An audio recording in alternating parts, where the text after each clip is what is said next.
Hello aspirants, कैसे हो सब। तो पिछले वीडियो में हमने देखा था 2018 का पूरा एनालिसिस देखा था कि कैसे सॉल्व करना चाहिए। और उसके पहले का 2017 का भी आप देख सकते हो, यहाँ पे आई लिंक है, यहाँ पे आप देख सकते हो। तो आज से हम देखेंगे 2019 का ए सेट है। तो चलिए स्टार्ट करते हैं वीडियो को। With reference to Mughal India, what is और are the differences between jagirdar और जमींदार। मतलब जागीरदार और जमींदार में क्या फर्क है, मुगल इंडिया के कंटेक्स्ट में पूछा गया है ये सवाल। तो पहला स्टेटमेंट देखते हैं। Jagirdar were holders of land assessments in lieu of judicial and police duties, whereas zamindars were holders of revenue rights without obligation to perform any duty other than revenue collection। देखिए, जागीरदार जो रहते हैं, एक्चुअली जागीरदार जो है वो मनसबदारी system के under आए थे। तो उनको थोड़ा सा लैंड का एक हिस्सा दिया जाता था। तो उसके बदले उन्होंने कुछ ड्यूटीज भी उनको परफॉर्म करनी थी, जैसे पुलिस, जुडिशियल, मिलिट्री वगैरह। तो आधा स्टेटमेंट तो सही है, जागीरदार और holders of land assessment in lieu of judicial and police duties. पर जो जमींदार थे वो भी होल्डर्स थे, पर ऐसा कुछ ऑब्लिगेशन नहीं था, ऐसा जरूरी नहीं है। मतलब ये जो स्टेटमेंट है, without obligation to perform any duty other than revenue collection, मतलब सिर्फ रेवेन्यू कलेक्शन नहीं था उनका। तो रेवेन्यू कलेक्शन के बगैर वो भी अलग अलग टास्क परफॉर्म करते थे, जैसे rendering soldiers to fill the ranks of royal army, मतलब रैंक्स देने का काम वगैरह। मतलब पुलिस ड्यूटीज भी परफॉर्म करते थे, ऐसा कुछ जरूरी नहीं कि सिर्फ रेवेन्यू कलेक्शन के लिए बोला था। तो पहला तो स्टेटमेंट गलत है। सेकंड स्टेटमेंट देखते, land assessments to jagirdar were hereditary and revenue rights of zamindar were not hereditary. तो ऐसा था क्या, क्या लगता है आपको? तो ऐसा उल्टा है।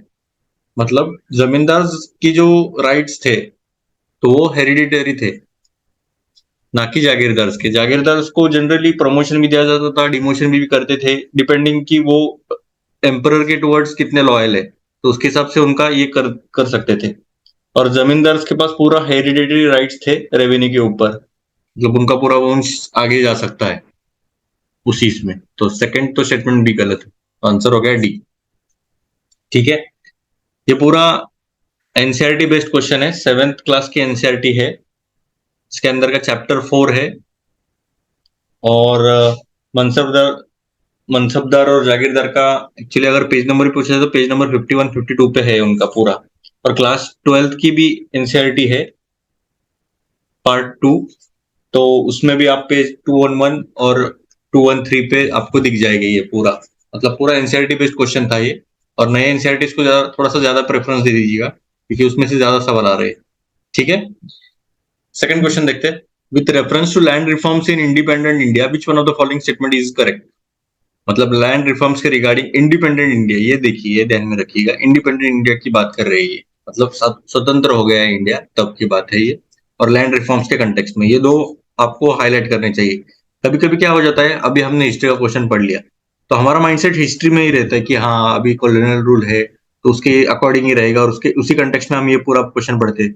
हर एक क्वेश्चन अलग पर्सपेक्टिव से पढ़ना चाहिए बस। इसका और इसका लिंक मत कीजिएगा, क्योंकि ये पूरा लिंक करने के लिए मजबूर भी करते कभी कभी, तो वो भी आपको थोड़ा सा ध्यान रखना चाहिए। ठीक है, तो पहला स्टेटमेंट देखते, the ceiling laws were aimed at family holdings and not individual holdings. ठीक है, the major aim of land reforms was providing agriculture land to all the landless. ठीक है, it resulted in cultivation of cash crops as a predominant form of cultivation. ये क्या बात हुई, ऐसा तो थोड़ी जरूरी नहीं था कि इंडिपेंडेंट इंडिया में हम ऐसे थोड़ी करेंगे कि इसका रिजल्ट क्या रहेगा कि हम कल्टीवेशन कैश क्रॉप्स का ज्यादा होगा। ऐसा तो नहीं हो सकता। तो सी तो गलत है। Land reforms permitted no exemptions to the ceiling limits, ऐसा भी नहीं था। तो सी और डी तो गलत हो गए। अभी ए और बी में देखते हैं। The ceiling laws were aimed at family holdings and not individual holdings. पर ये तो ठीक है, पर major aim of land reforms तो यही था कि जो एग्रीकल्चर लैंड है वो सभी जो लैंडलेस है उनको प्रोवाइड किया जाए। तो ये तो मेन एम था इंडिपेंडेंट इंडिया की बात किया जाए तो। और वैसा देखा जाए तो लैंड रिफॉर्म्स में क्या क्या था, एबोलिशन ऑफ इंटरमीडियरीज, मतलब जो बीच के थे तो उनका खात्मा करना चाहिए। फिर टेनेंसी रिफॉर्म्स लाए थे, जो होल्डिंग्स और पर फैमिली होल्डिंग्स भी इन्होंने चालू की थी। मतलब इंडिविजुअल भी था और फैमिली होल्डिंग्स भी थे। हर एक फैमिली में कितने होल्डिंग्स होने चाहिए, ऐसा तो नहीं था कि नॉट इंडिविजुअल होल्डिंग्स तो नहीं था, ऐसा नहीं था, जरूरी नहीं था। इसलिए सेकंड स्टेटमेंट सही है। ठीक है, थर्ड क्वेश्चन देखते हैं। The global competitiveness report is published by. अभी देखिए ये रिपोर्ट्स वगैरह जो रहते हैं इंपॉर्टेंट जैसे वर्ल्ड बैंक के हो गए, वर्ल्ड इकोनॉमिक फोरम के हो गए, फिर IMF के हो गए, ये तीन तो इसके काफी इंपॉर्टेंट है और इसके सभी रिपोर्ट्स आपको याद ही रहने चाहिए। तो ये किसका है क्या आप बता सकते हो? तो ये वर्ल्ड इकोनॉमिक फोरम का है। ये पूरा फैक्चुअल है, तो इसमें कुछ ऐसा अलग से कुछ तो प्रिपेयर करने की जरूरत नहीं है, करंट बेस्ड और फैक्चुअल रहता है, ये रिपोर्ट्स आते ही रहते हैं हमेशा।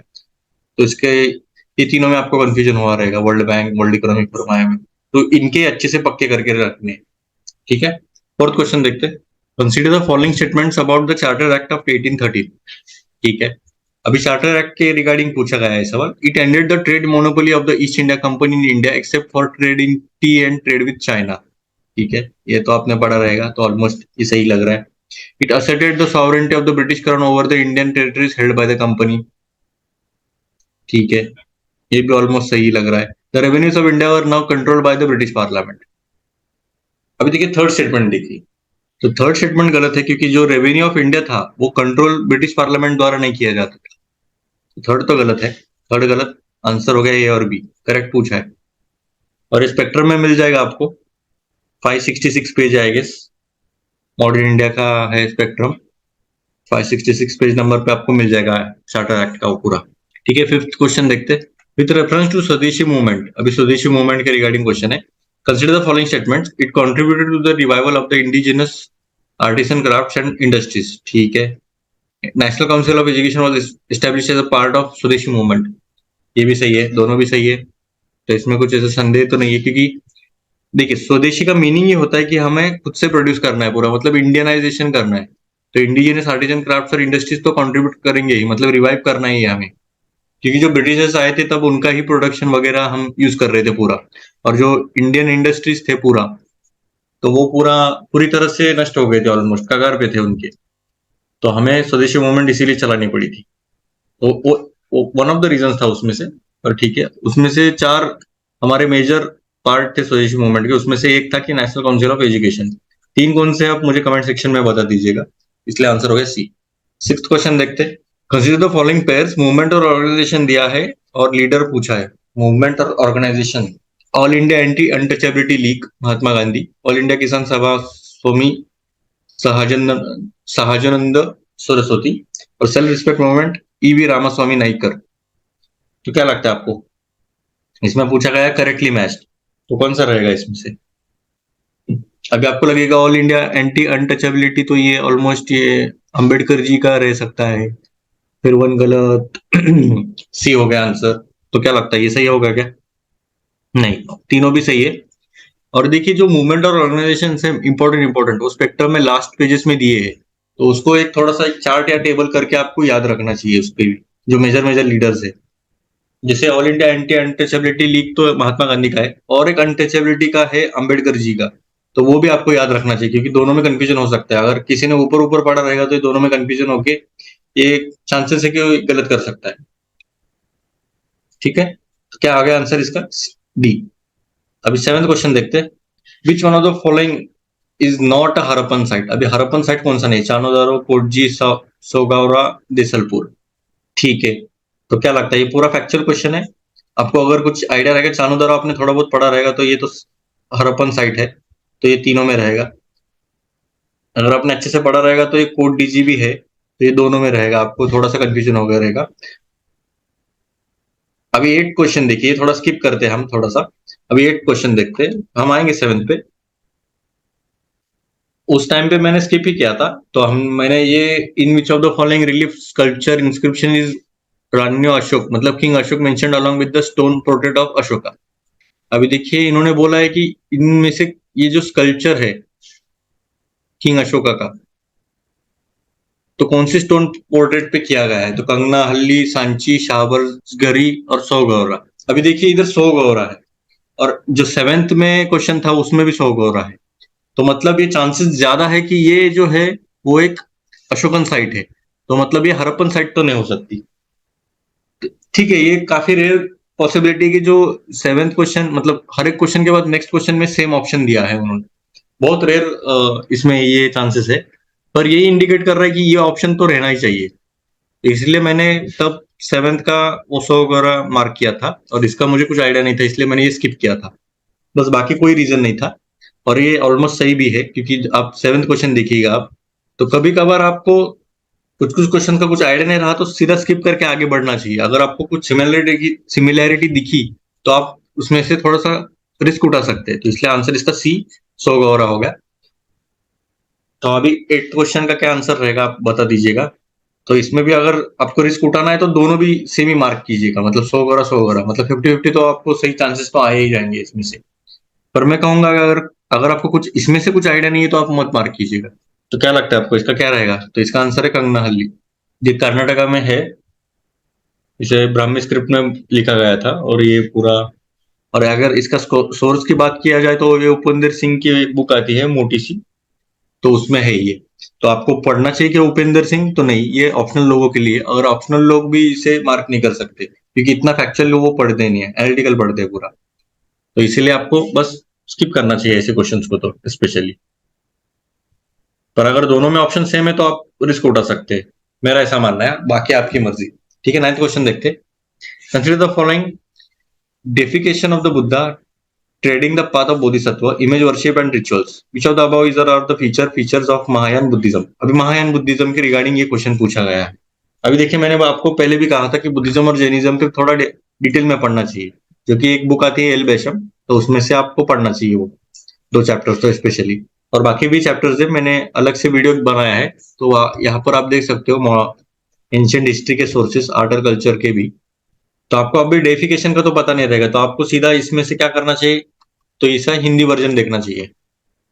बुद्ध में देवत्वारा देवत्वारोपण, ठीक है, मतलब आइडल वर्शिप की बात कर रही है, वर्शिपिंग का ही है ये देवतारोपण। ये तो और डिफिकल्ट हो गया। पर ठीक है, कुछ कुछ क्वेश्चंस को आपको हिंदी वर्जन भी देखना अच्छा रहता है, क्योंकि आपको थोड़ा सा और क्लियर हो जाता है अंडरस्टैंडिंग में। इसमें से थोड़ा बहुत तो आइडिया लग गया है कि ये थोड़ा सा वर्शिप के रिगार्डिंग ही रह रहा है, इमेज वर्शिप के, क्या फिर बुद्ध को थोड़ा सा वर्शिप ही करना होगा इन शॉर्ट। तो महायान बुद्धिज्म में था क्या ये? तो क्या लगता है आपको? जनरली जो महायान बुद्धिज्म था इसे बिगर विल भी कहा जाता है, या फिर मतलब ये थोड़ा सा बड़ा कंपेयर में हीनियन बुद्धिज्म के रिगार्डिंग। तो ये बड़ा विल था, मतलब इसमें ज्यादा फॉलोअर्स थे। और इनका मानना ऐसा था कि बुद्धा को वर्शिप करना चाहिए, उनके पास आइकॉन वर्शिप भी इसमें ज्यादातर हो रहा था, इमेज वर्शिप भी हो रहा था, रिचुअल्स भी फॉलो कर रहे थे, जो कि बुद्धिज्म में थोड़ा सा अलग ही बताया गया है। आपने बुद्धिज्म पढ़ा रहेगा तो, क्योंकि इसमें 2 सेक्ट्स हो गए थे, आपको पता है। तो इसकी वजह से महायान बुद्धिज्म में ये सब सारे फीचर्स दिखाई देते हैं। इसलिए आंसर हो गया डी। ये कहाँ मिलेगा आपको? तो एनसीईआरटी के 12th है, और इसका पेज नंबर 103 में भी है, और 6th एनसीईआरटी भी है, पेज 103 में ही है। मतलब पेज नंबर का आइडिया नहीं है मुझे, पर दोनों एनसीईआरटीज में आपको दिख जाएगा महायान बुद्धिज्म के थोड़े से फीचर्स। ठीक है, 10th क्वेश्चन देखते हैं। With reference to forced labour vishti in India during the Gupta period, अभी गुप्ता पीरियड के रिगार्डिंग पूछा है, which one of the following statement is correct. ठीक है, करेक्ट पूछा है विस्टी गुप्ता पीरियड। आपको पता रहेगा फोर्स्ड लेबर मतलब विस्टी का उल्लेख है गुप्ता पीरियड में। ठीक है, तो कौन सा स्टेटमेंट सही पूछा है? तो it was consider source of income for the state और sort of tax paid by the people, तो हो सकता है। It was totally absent in Madhya Pradesh and Kathiawar region of Gupta empire, नहीं, ऐसा नहीं हो सकता, टोटली एब्सेंट तो नहीं हो सकता। The forced labourer was entitled to weekly wages, हो सकता है। The eldest son of the labourer was sent as the forced labourer, तो चांसेस कम है इसके। ये थोड़ा डिफिकल्ट साइड में आता है, क्योंकि सिर्फ आपने पढ़ा रहेगा कि बिस्टी पढ़ा रहेगा और इसका मतलब है बस फोर्स्ड लेबर, इतना ही पढ़ा रहेगा। ये इन्होंने इसके आगे का पूछा, तो थोड़ा ये डेप्थ में जाता है। आगे से ये उपेंद्र सिंह में ही पूछा गया है, ये मतलब ये बताया गया है कि इसमें थोड़ा डिटेलिंग क्या है। तो आप ऐसा कर सकते हो, कुछ कुछ जो चैप्टर्स है वो उपेंद्र सिंह से पढ़ सकते हो अगर आपको टाइम मिला तो। जैसे गुप्ता एम्पायर हो गया, मौर्य एम्पायर हो गया, देखा आपने ऊपर थोड़े थोड़े साइट्स, तो ये जो मेजर मेजर चैप्टर्स है वहां से आप पढ़ सकते हो। तो इसका आंसर क्या लग रहा है आपको? फोर्स लेबर का वो एंटाइटल्ड वीकली वेजेस थे, या फिर ये तो नहीं है, या फिर ए है, ये भी नहीं है, ये भी नहीं है, ये भी नहीं, आंसर हो गया ए। तो ये सॉर्ट ऑफ टैक्स था जो लोगों ने भरा जाता था, लोगों द्वारा भरा जाता था। ठीक है, 11th क्वेश्चन देखते हैं। Building Kalyan mandapas was a notable feature in the temple construction in the kingdom of, अभी कल्याण मंडपास आपने पढ़ा रहेगा आर्ट एंड कल्चर में, आर्किटेक्चर में आपने स्पेशली पढ़ा रहेगा कि टेम्पल का जो मंडप थे उसमें एक कल्याण मंडप भी एक फेमस है, तो वो नोटेबल फीचर कौन से किंगडम का रह सकता है कंस्ट्रक्शन में? चालुक्य, चंडेला, राष्ट्रकूटा, विजयनगर। तो ये सब मेजर मेजर एम्पायर्स है, बड़े बड़े किंगडम्स है ये भी। तो आपने अगर विट्ठल टेम्पल पढ़ा रहेगा हम्पी का, तो उसमें ये पूरा कल्याण मंडप का जिक्र हुआ है। तो ये कहाँ पे आता है फिर? हम्पी अगर बोला है तो हम्पी किसका कैपिटल था? विजयनगर का। तो आंसर हो गया डी, विजयनगर का है ये। और ये जो मंडपास थे वो सेलिब्रेट करते थे मैरिजेस ऑफ डीटीज, मतलब जो गॉड के जो मैरिजेस होते वहां पे वो सेलिब्रेट करते थे, इसे कल्याण मंडपा कहा गया था। ठीक है, 12th क्वेश्चन देखते हैं। Consider the following statements in the revenue administration of Delhi Sultanate. अभी दिल्ली सल्तनत की बात कर रहे हैं। And the incharge of revenue collection was known as amil. ठीक है, अब कुछ आइडिया है? ठीक है, होल्ड पे रखते हैं। The iqta system of sultan of Delhi was an ancient indigenous institution. ठीक है, the office of Mir Bakshi came into existence during the reign of Khilji, Khalji है, खिलजी ने, खलजी सल्तनत ऑफ दिल्ली। तो इसमें से करेक्ट पूछा है, तो क्या लगता है आपको? देखिए, जो इक्ता सिस्टम था दिल्ली सल्तनत of Delhi was an ancient indigenous institution, तो ऐसा नहीं है। जो इक्ता सिस्टम था वो वेस्ट एशिया में पहले इवॉल्व हो गया था, पर्शिया में स्पेशली अगर देखा जाए तो ये एंशिएंट सिस्टम तो नहीं है। और जो office of Mir Bakshi came into existence during the reign of Khalji का सल्तनत ऑफ दिल्ली, तो ये भी गलत है, क्योंकि इसका इससे पहले बलबन ने लाया था। तो उन्होंने बस इम्प्रोवाइज करके, इन्होंने खलजी ने इम्प्रोवाइज किया था बस इसका। तो थर्ड भी गलत, सेकंड भी गलत। तो आंसर हो गया ए, मतलब ये सही है। आपको अगर कुछ आइडिया नहीं रहता तो फिर भी चल रहा रहता, पर ये है। और इसका जो ये जो सोर्स बोल सकते हैं तो सतीश चंद्र की एनसीईआरटी आती है मिडेवल इंडिया की। आई गेस ऑलमोस्ट पेज 74 पे है ये इसका। और मिडेवल इंडिया की ओल्ड एनसीईआरटी भी है, पेज 96 पर है, इक्ता सिस्टम और दिल्ली सल्तनत। तो इसलिए एनसीईआरटी कितना इंपॉर्टेंट है देख लीजिएगा आप। 13 क्वेश्चन देखते हैं। Consider the following statement. Saint Nimbarka was a contemporary of Akbar. ठीक है, मेरा कंटेम्पररी तो नहीं थे, पर ठीक है। Saint saint Kabir was greatly influenced by Shaikh Ahmad Sirhindi. अभी आपको कुछ आइडिया रहेगा तभी आप मार्क कीजिएगा, वरना सीधी तरह स्किप करने वाला ये क्वेश्चन है। फिर भी आपको मैं थोड़ा बहुत बता देता हूँ। जो निम्बारका थे वो 13th सेंचुरी के फिलोसॉफिकल सेंट थे, और जो अकबर का टाइम था वो 1556 से लेके 1605 का था। तो ये दोनों का तालमेल तो कुछ नहीं है, तो इसलिए पहला तो गलत हो गया। और जो सेंट कबीर थे वो 15th सेंचुरी के थे पोएट, और जो सिरिंदी थे वो 17th सेंचुरी के थे। तो इसलिए इसका आंसर क्या हो गया? दोनों भी नहीं है, आंसर हो गया डी। तो ये एनसीईआरटी है कि 12th एनसीईआरटी है, पेज नंबर 167 है, वहां पे आपको दिख जाएगा। उन्होंने आई गेस टेबल था वो पूरा, वो टेबल के अकॉर्डिंग उन्होंने पूरा क्वेश्चन बनाया था कि ये सेंट थे, इसका टाइम पीरियड ये था। तो जो मेन जो अभी इसमें से क्या आपको सीखने मिलता है, तो जो जो मेन पर्सनैलिटी है, जैसे कबीर हो गए, या फिर ये भी जो नए जो एनसीईआरटी है, तो उसके जो पीछे का जो टेबल दिया है देखिए लीजिएगा, तो उन्होंने पूरा टाइमलाइन के साथ इसका इंपॉर्टेंट कंटेम्पररीज भी बताए हैं, तो वो इंपॉर्टेंट है, तो वो आप थोड़ी सा याद कर लीजिएगा लास्ट मिनट में, क्योंकि ये अभी रिवाइज करोगे तो आप बाद में भूल जाओगे। तो एग्जाम के एक 2-3 दिन पहले आपको 2-3 बार रिवाइज करना चाहिए, तो आपको एक याद रहेगा कि निम्बारका कब के थे। थोड़ा बहुत आइडिया रहना चाहिए, मतलब मोटा मोटा आइडिया रहना चाहिए कि इसको स्पेशली डेट वाइज आपको याद करने की जरूरत नहीं है, बस सेंचुरी भी याद कर लिया तो काफी हो जाता है। तो ठीक है, आंसर होगा इसका 13 का डी। 14 क्वेश्चन देखते। With reference to British colonial rule in India consider the following statements. Mahatma Gandhi was, अभी ब्रिटिश कॉलोनियल रूल के बारे में बात कर रही है। ठीक है, उस पीरियड में सीधी तरह आपको घुस जाना चाहिए सीधा, जैसे एक एक्टर रोल में घुस जाता है वैसे आपको इसमें घुस जाना चाहिए कि ब्रिटिश रूल चल रहा है, चालू हो गया। ठीक है, Mahatma Gandhi was instrumental in the abolition of the system of indentured labour. ठीक है, आपको ये मीनिंग नहीं पता, सीधा हिंदी वर्जन देख लीजिए, बस लेबर की बात कर रहे हैं। In Lord Chelmsford war conference Mahatma Gandhi did not support the resolution on recruiting Indians for world war. तो क्या लगता है आपको? ठीक है, होल्ड पे रखते हैं। Consequent upon the breaking of salt law by Indian people, the Indian National Congress was declared illegal by the colonial rulers. तो क्या लगता है आपको इसमें से कौन सा सही रहेगा? तो थर्ड तो स्टेटमेंट सही है, क्योंकि इन्होंने इलीगल सीधी तरह घोषित किया था, क्योंकि इन्होंने सॉल्ट लॉ ब्रेक किया था, इसलिए सीधा बोला कि कांग्रेस इलीगल है। थर्ड तो स्टेटमेंट सही है, करेक्ट ही पूछा है, तो बीसी और डी में रहेगा। ये तो ऑप्शन एलिमिनेट हो गया। सेकंड स्टेटमेंट देखते हैं। सेकंड स्टेटमेंट थोड़ा डेप्थ में जाता है कि लॉर्ड चेम्सफोर्ड की वॉर कॉन्फ्रेंस में Mahatma Gandhi did not support the resolution on recruiting Indians for world war. तो एक्चुअली उनका अपोजिट कहना था कि हमें ब्रिटिशर्स की मदद करनी चाहिए ताकि हमें जल्दी से जल्दी आजादी मिल सके। तो और ऐसा भी मान उनका ऐसी फिलोसफी थी कि अगर दुश्मन बहुत कमजोर है, उसके ऊपर ज्यादातर अटैक हो रहे हैं, तो अभी हम अटैक नहीं करना चाहिए। और जो सुभाष चंद्र बोस थे वो बोल रहे थे ये गोल्डन अपॉर्चुनिटी कि हमें इस पर अटैक करके हमें जीतना चाहिए जल्दी से जल्दी। इसलिए सेकंड स्टेटमेंट तो गलत है। तो ये सपोर्ट कर रहे थे उल्टा, तो सेकंड स्टेटमेंट गलत है। आंसर हो गया बी। और ये आपको बिपिन चंद्र में मिल जाएगा, पेज 279। 15th क्वेश्चन देखते हैं।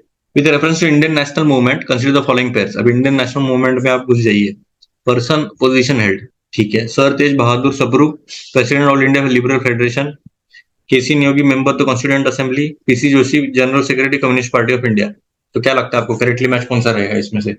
केसी नियोगी तो थे मेंबर, सेकंड तो सही है, बी और डी में है आंसर। पीसी जोशी भी कम्युनिस्ट पार्टी ऑफ इंडिया के सेक्रेटरी, पता नहीं, पर सीपीआई के तो थे। चांसेस तो अच्छा 2 और 3, मतलब 1 और 2 तो सेम ही है, मतलब पहला तो सही है, थर्ड पे पूरा रिवॉल्व कर रहा है। तो आप रिस्क उठा सकते हैं बी और डी में। आंसर इसका डी, तीनों भी सही है, कुछ गलत नहीं है। ठीक है, 16 क्वेश्चन देखते हैं। विथ रेफरेंस टू मियां तानसेन। तानसेन आपको पता है, सिंगर वगैरह थे, वो ऐसा बोलते थे कि जो बुझता, जो दिया जलाया नहीं है, तो उनके गाने से वो दिया जल जाता था, इतना पावर था उनके गाने में। Which one of the following statement is not correct. Correct नहीं है, ठीक है। Tansen was the title given to him by the emperor Akbar. ठीक है, कुछ आइडिया नहीं है इसके बारे में। Tansen compose dhrupad on Hindu gods and goddesses. अभी पूछा है नॉट करेक्ट। तो जो तानसेन है वो काफी बड़े सिंगर है, तो ये तो ध्रुपद वगैरह तो कर सकते हैं कंपोज, तो सेकंड तो स्टेटमेंट सही होना चाहिए। The Tansen compose songs on his patrons, ये भी सही हो सकता है, इसमें कुछ ऐसा अलग वियर्डनेस भी नहीं है। तानसेन इन्वेंटेड मिनी रेगास, ये भी सही है। तो बी सी और डी तो सही ही लग रहे। तो पहला तो गलत होने के चांसेस ज्यादा है, क्योंकि एम्परर अकबर ने नहीं किया था इन्हें टाइटल, तो ये राजा विक्रमजीत ने दिया था, जो कि ग्वालियर के थे, तो उन्होंने ये टाइटल दिया था। इसलिए आंसर हो गया ए। नॉट करेक्ट पूछा है, आपको ये याद रखना है नॉट करेक्ट है, क्योंकि हमें माइंडसेट रहता है कि करेक्ट ही पूछेंगे, तो करेक्ट तो ये तीनों भी है, तो तीनों मार्क कैसे करोगे? इसलिए आंसर हो गया ए। 17 क्वेश्चन देखते हैं। Who among the following Mughals emperor shifted emphasis from illustrated manuscripts to album and individual portrait? अभी इंडिविजुअल पोर्ट्रेट पे थोड़ा सा फोकस कीजिएगा, क्योंकि इंडिविजुअल पोर्ट्रेट का जो कंसेप्ट था पेंटिंग्स में स्पेशली, तो वो ज्यादातर मुगल पीरियड में था नहीं, मतलब लेटर स्टेजेस में आ गया था। तो इतना तो पता था मुझे कि लेटर स्टेजेस में आ गया था, स्टार्टिंग में तो नहीं था, क्योंकि पहले तो सिर्फ मैन्युस्क्रिप्ट और ये एल्बम वगैरह तो था पहले। तो आपको क्या लगता है? तो हुमायूं तो पहले थे, तो उनको तो भागदौड़ी भरी जिंदगी थी उनकी, तो पहला तो नहीं रहेगा। अकबर के टाइम पे भी इतना पोर्ट्रेट वगैरह तो नहीं थे, इंडिविजुअल पोर्ट्रेट इतने प्रोमिनेंट नहीं थे जितना पीक पे थे। और इन्होंने बोला है इलस्ट, मतलब बाद में illustrated, shifted emphasis from illustrated manuscripts to album and individual portrait. तो स्टार्टिंग के फेजेस में तो ये नहीं थे, इन्होंने बाद में अच्छे से किया है, पीक पे लेके गए थे। और अगर देखा जाए तो ये किसने शिफ्ट किया है एम्फोसिस, तो ये जहांगीर जी ने किया था।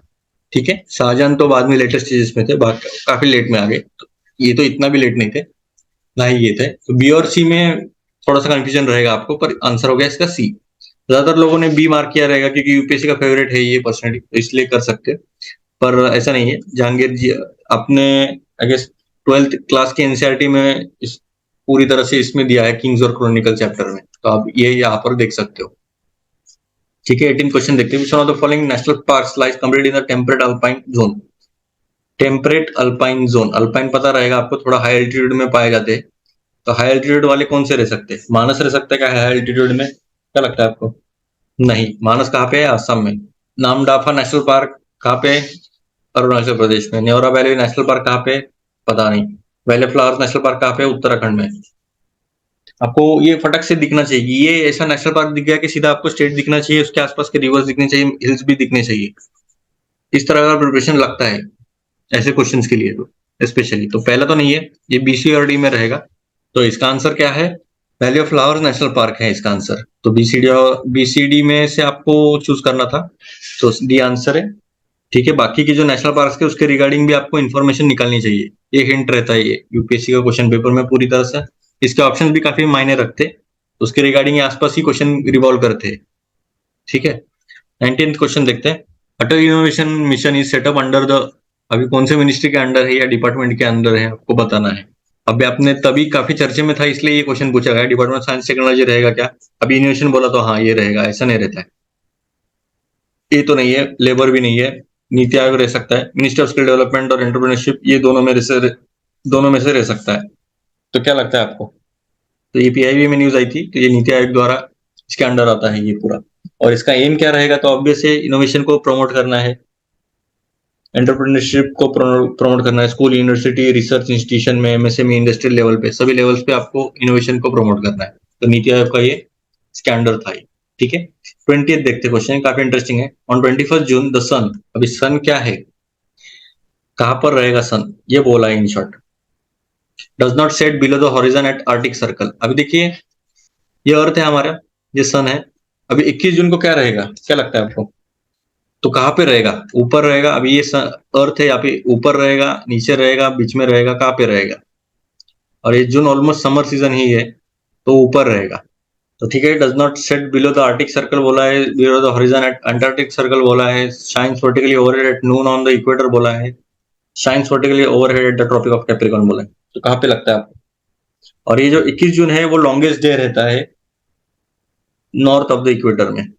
इक्वेटर के ऊपर जो रहता है, उनके लिए लॉन्गेस्ट डे रहेगा ये। तो ये ऊपर ही रिवॉल्व करेगा, और इसे समर सॉल्स्टाइस भी बोला जाता है। तो ये अर्थ है, तो यहाँ पर ये रिवॉल्व करेगा, ये ऊपर के हॉरिजन में रहेगा ये, इसलिए आर्टिक सर्कल के नीचे ही रहेगा ये। Does not set below the horizon at Arctic circle, तो नीचे की बात ही नहीं आती, अंटार्कटिक सर्कल के नीचे तो नहीं जाएगा, इक्वेटर के ऊपर भी नहीं रहेगा, कैप्रिकॉन के ऊपर भी नहीं रहेगा, तो ये आर्टिक सर्कल के ऊपर ही रहेगा, आर्टिक सर्कल ऊपर है। Does not set below the horizon at Arctic circle, अभी जो आर्टिक सर्कल का जो हॉरिजन है, उसके नीचे तो नहीं जाएगा ये, तो इसलिए आंसर हो गया ए। ये काफी ट्रिकी क्वेश्चन था, अगर आपको कुछ आइडिया रहेगा तभी आप मार्क कीजिएगा, ज्योग्राफी थोड़ा सा स्ट्रांग लगेगा इसमें। आर्टिक सर्कल का हॉरिजन कहाँ पे रहेगा, फिर ये आपको थोड़ा सा आइडिया रहना चाहिए। तो 21 क्वेश्चन देखते हैं। विच one of the following groups of plants was domesticated in the new world and introduce into the old world? मतलब क्या, नई दुनिया में डोमेस्टिकेट किया था और इसे इंट्रोड्यूस किया गया था ओल्ड वर्ल्ड। अभी ये न्यू वर्ल्ड और ओल्ड वर्ल्ड क्या लगता है आपको, क्या रह सकता है? Tobacco, Coca, cotton, coffee, rubber देख के तो ये वेस्टर्न कंट्रीज लगते हैं न्यू वर्ल्ड, और ओल्ड मतलब एशिया लग रहा है। तो कौन से जो डोमेस्टिकेट होते थे न्यू वर्ल्ड में पर इंट्रोड्यूस हो गए ओल्ड वर्ल्ड में, तो कौन सा लगता है आपको?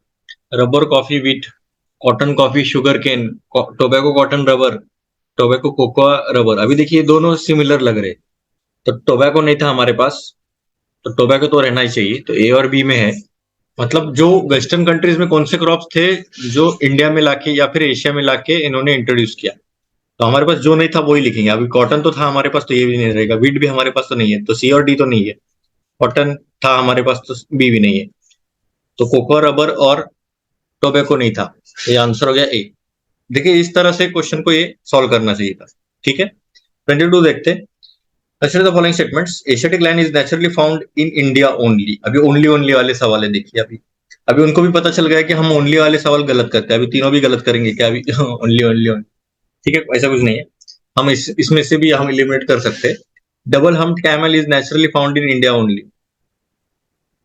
One horned rhinoceros is naturally found in India only. तो आपको क्या लगता है इसमें से क्या सही होगा? तो डबल हम्प्ड कैमल तो नेचुरली फाउंड रहता तो हमें दिख गया होता, तो सेकंड तो नहीं है। अभी ए और सी में देखते हैं। One horn rhinoceros is naturally found in India only. अगर ऐसा रहता तो फिर बाकी जगह पर भी मिलते हैं वन हॉर्न राइनोसोरस, जैसे कि नेपाल में भी मिलते हैं। तो ऐसा ओरिजिनली बस इधर से ही मिलते, तो ये तो नहीं है। थ्री भी नहीं है, थ्री नहीं है। अभी वन और टू में है, टू भी नहीं है। आंसर हो गया A. Aesthetic line is naturally found in India only, बस इतना ही है जो हमारे यहाँ ही मिलता है। ठीक है, 23 क्वेश्चन देखते हैं। Consider the following pairs, famous place और रिवर दिया है। देखिए रिवर भी कितनी इंपॉर्टेंट है और फेमस प्लेस भी इंपॉर्टेंट है, मतलब ये भी आपको अच्छे से मैपिंग में करना चाहिए। पंढरपुर जो भी महाराष्ट्र साइड में है तो उनको पता रहेगा कि पंढरपुर की जो रिवर है वो चंद्रभागा है। तो अभी आपको दूसरा और तीसरा देखना पड़ेगा, तिरुचिरापल्ली, कावेरी, हम्पी, मालप्रभा। अभी तिरुचिरापल्ली कहाँ पर है, अब क्या लगता है कहाँ पर रहेगी ये? तो ये तमिलनाडु में है, और तमिलनाडु से कावेरी होती है क्या पास? तो हाँ होती है, तो इसके चांसेस ज्यादा है राइट होने के। और देखिए हम्पी जो कि विजयनगर का कैपिटल था, तो उसके आजू बाजू की रिवर कौन सी है? आपको क्या लगता है मालप्रभा होगी क्या? तो मालप्रभा नहीं है, तुंगभद्रा पर है। अगर आपको इतना भी पता रहता कि तुंगभद्रा है, देखिए ऐसे ऑप्शंस में बस एक देखना चाहिए कि जो एलिमिनेट हो सकता है। अगर आपको कुछ आइडिया रहेगा तभी आप मार्क कीजिएगा, क्योंकि ये पूरा फैक्चुअल क्वेश्चन है। थर्ड तो गलत हो गया, आंसर हो गया ए। ठीक है, 24th क्वेश्चन देखते हैं। In a given year in India official poverty lines are higher in some states than in others, क्यों? अभी देखिए कुछ कुछ स्टेट्स में ऑफिशियल जो पॉवर्टी लाइन है उनकी कुछ कुछ स्टेट्स में ज्यादा है और कुछ कुछ स्टेट्स में कम, तो ऐसा क्यों है ये बताना है आपको। Poverty rates vary from state to state, ठीक है।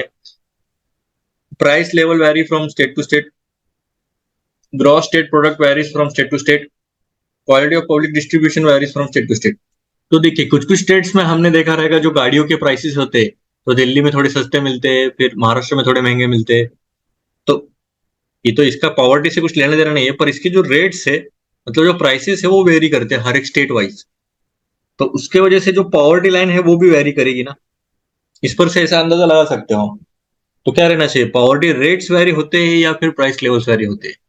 ये प्रोडक्ट का तो कुछ तालमेल नहीं आता, स्टेट प्रोडक्ट का, ना ही पब्लिक डिस्ट्रीब्यूशन का, तो सी और डी तो नहीं है।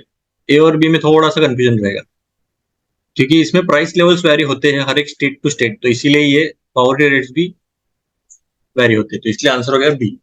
25th क्वेश्चन देखते हैं। In the context of which of the following do some scientists suggest the use of cirrus cloud thinning technique and the injection of sulphur aerosol into stratosphere.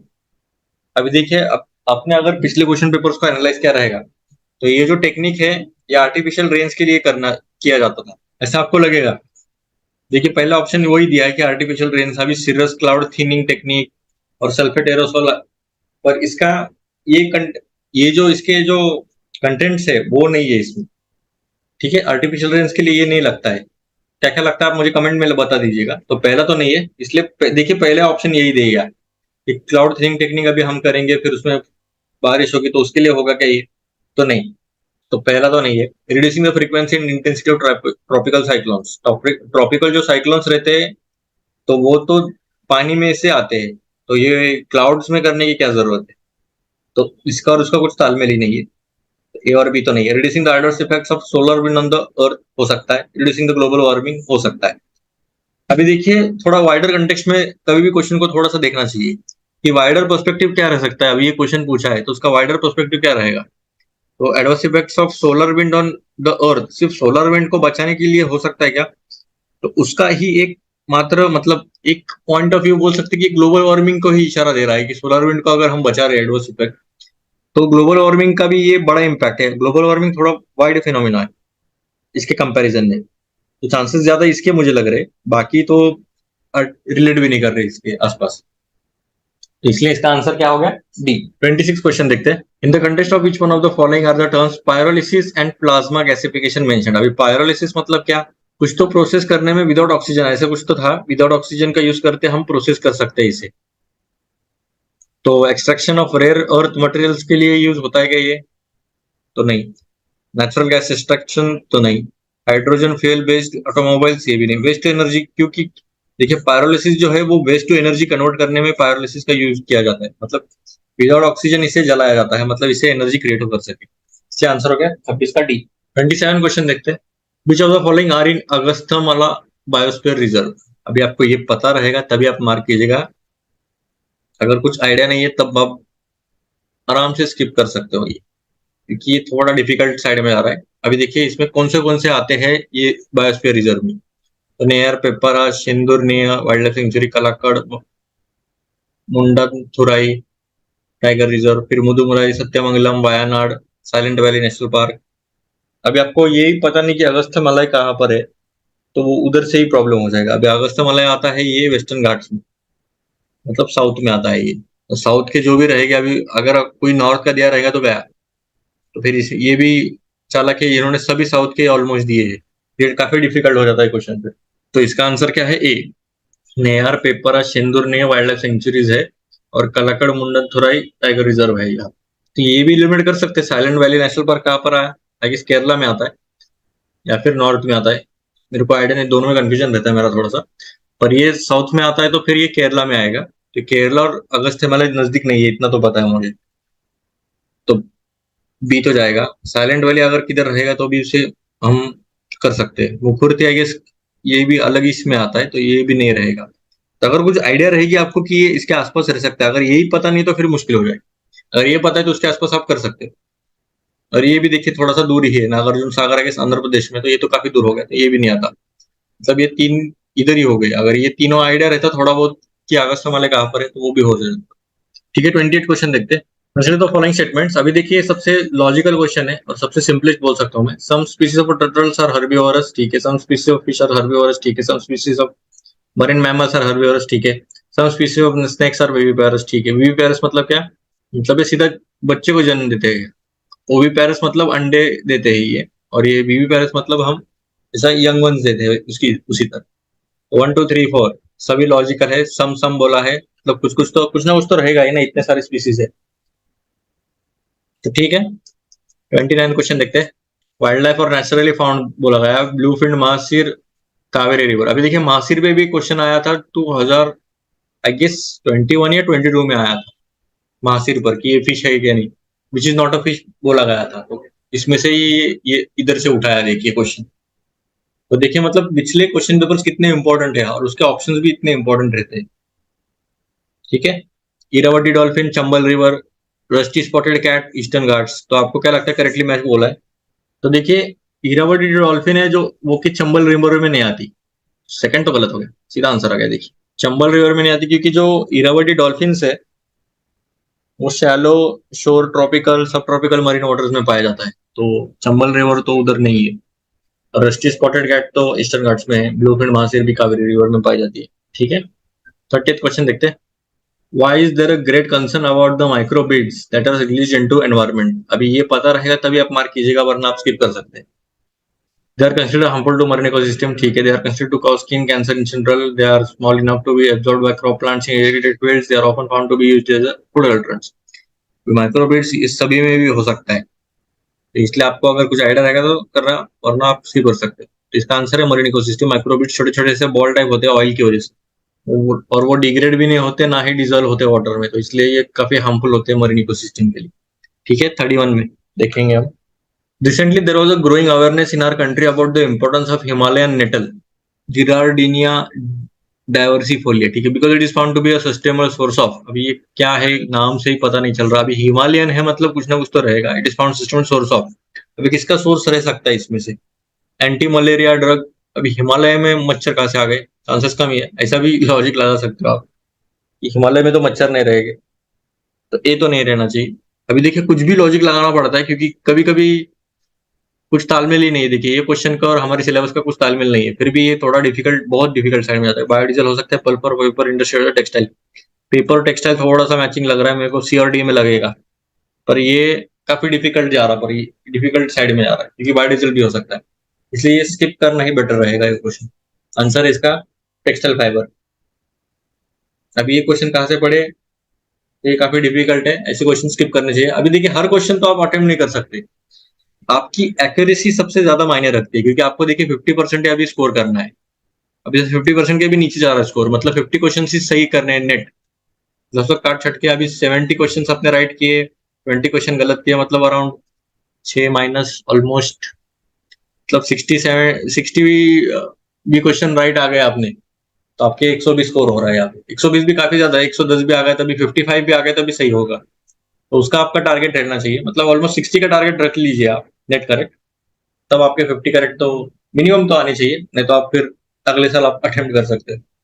ठीक है, 32 क्वेश्चन देखते हैं। For the measurement और estimation of which of the following are satellite images remote sensing data used. अब किसके लिए use होता है? तो chlorophyll content in the vegetation of specific plant हो सकता है। Greenhouse gas emission from rice paddies of specific location हो सकता है। Land surface temperature of a specific location, ये भी हो सकता है। जरूरी नहीं कि इसमें कुछ रिमोट सेंसिंग डाटा यूज नहीं हो सकता है। तो आंसर हो गया डी। थोड़ा सिंपल ही बोल सकते हैं क्वेश्चन था। 33 क्वेश्चन देखते हैं। Consider the following states. ये चार स्टेट्स दिए with reference to the states mentioned above in the terms of percentage of forest cover to the total area of state.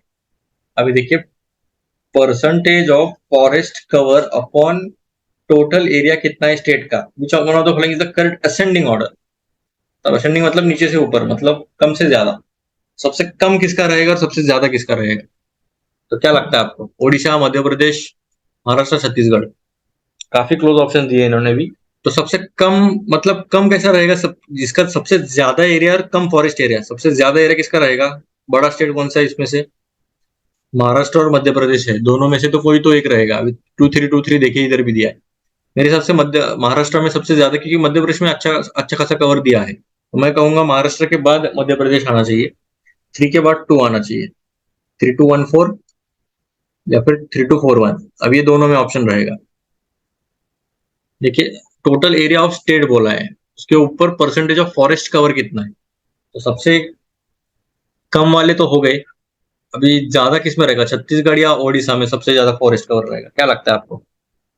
मेरे हिसाब से छत्तीसगढ़ में सबसे ज्यादा फॉरेस्ट कवर रहेगा, क्योंकि नक्सलवाद वगैरह सबसे ज्यादा उधर ही, और उधर फॉरेस्ट कवर भी थोड़ा सा अच्छा खासा है, इसलिए डिफिकल्ट होता है उधर गवर्न करना, तो मेरे हिसाब से 1 तो छत्तीसगढ़ लास्ट में आना चाहिए, इसलिए आंसर हो गया इसका सी।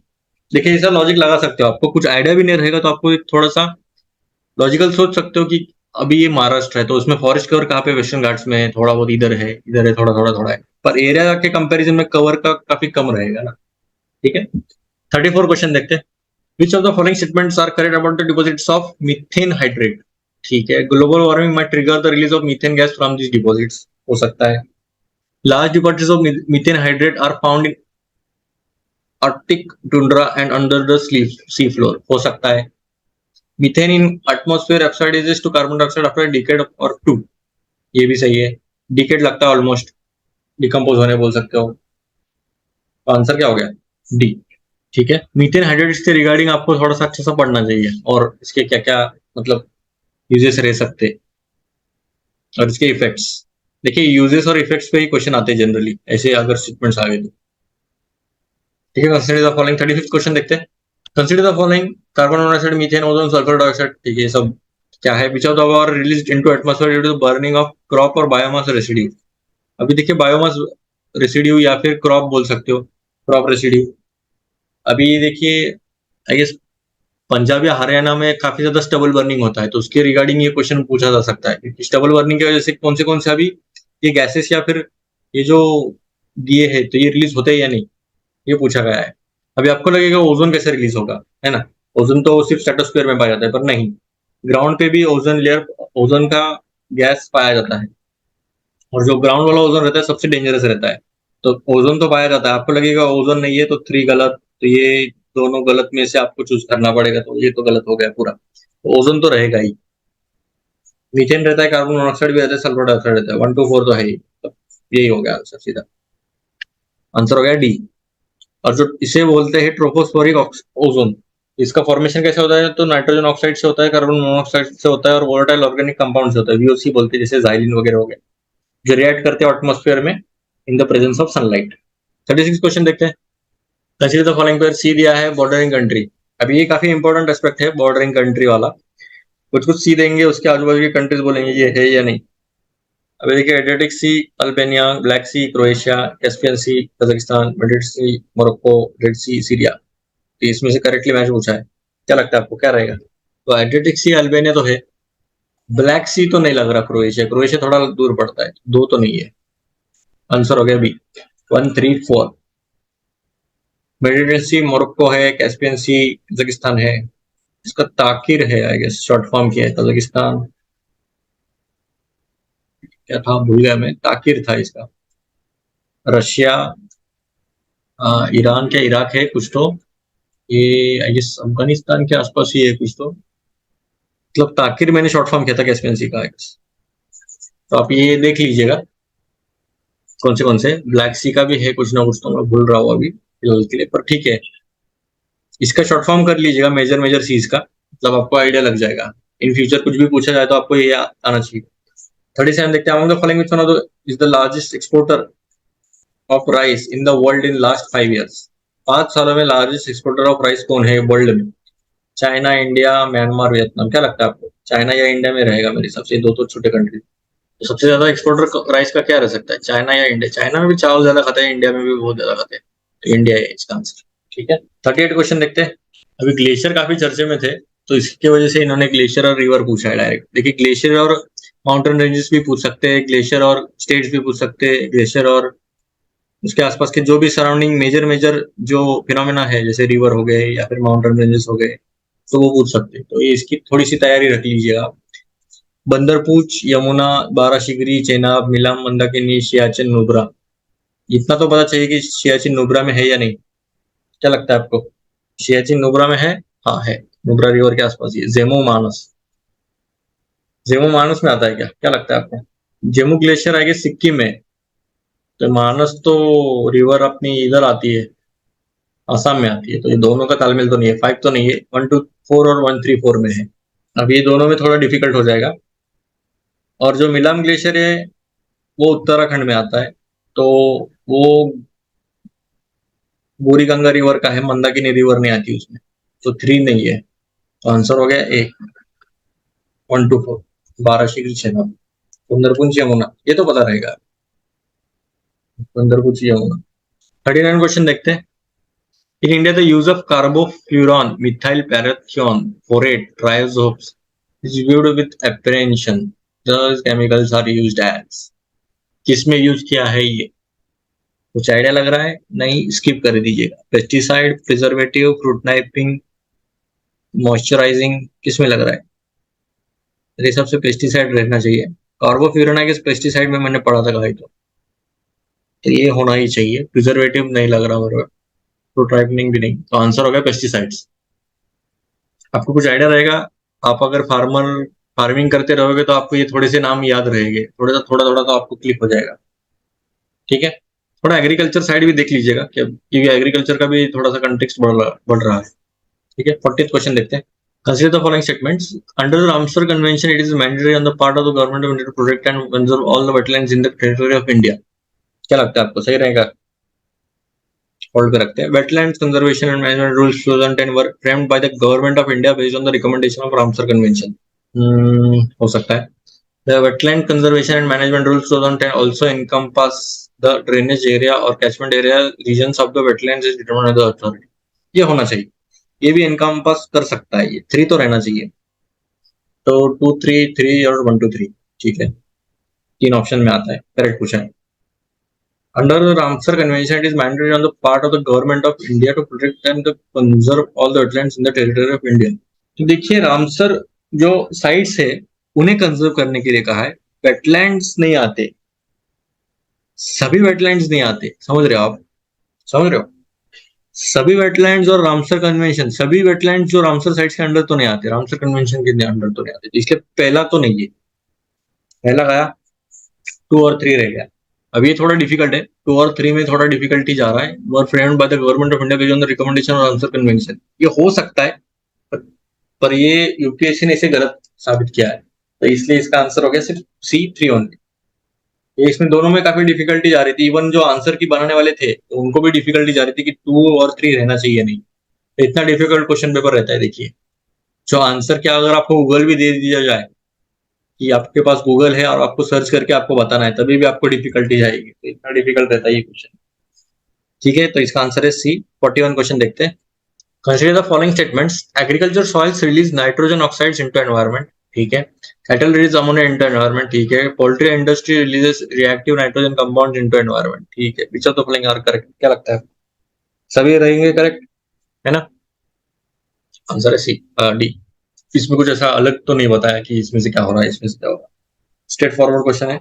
42nd क्वेश्चन देखते हैं। What is common to the places known as Aliyar, Isapur, Kangsabati? अब ये क्या है, ये प्लेसेस दिए है तो ये क्या है?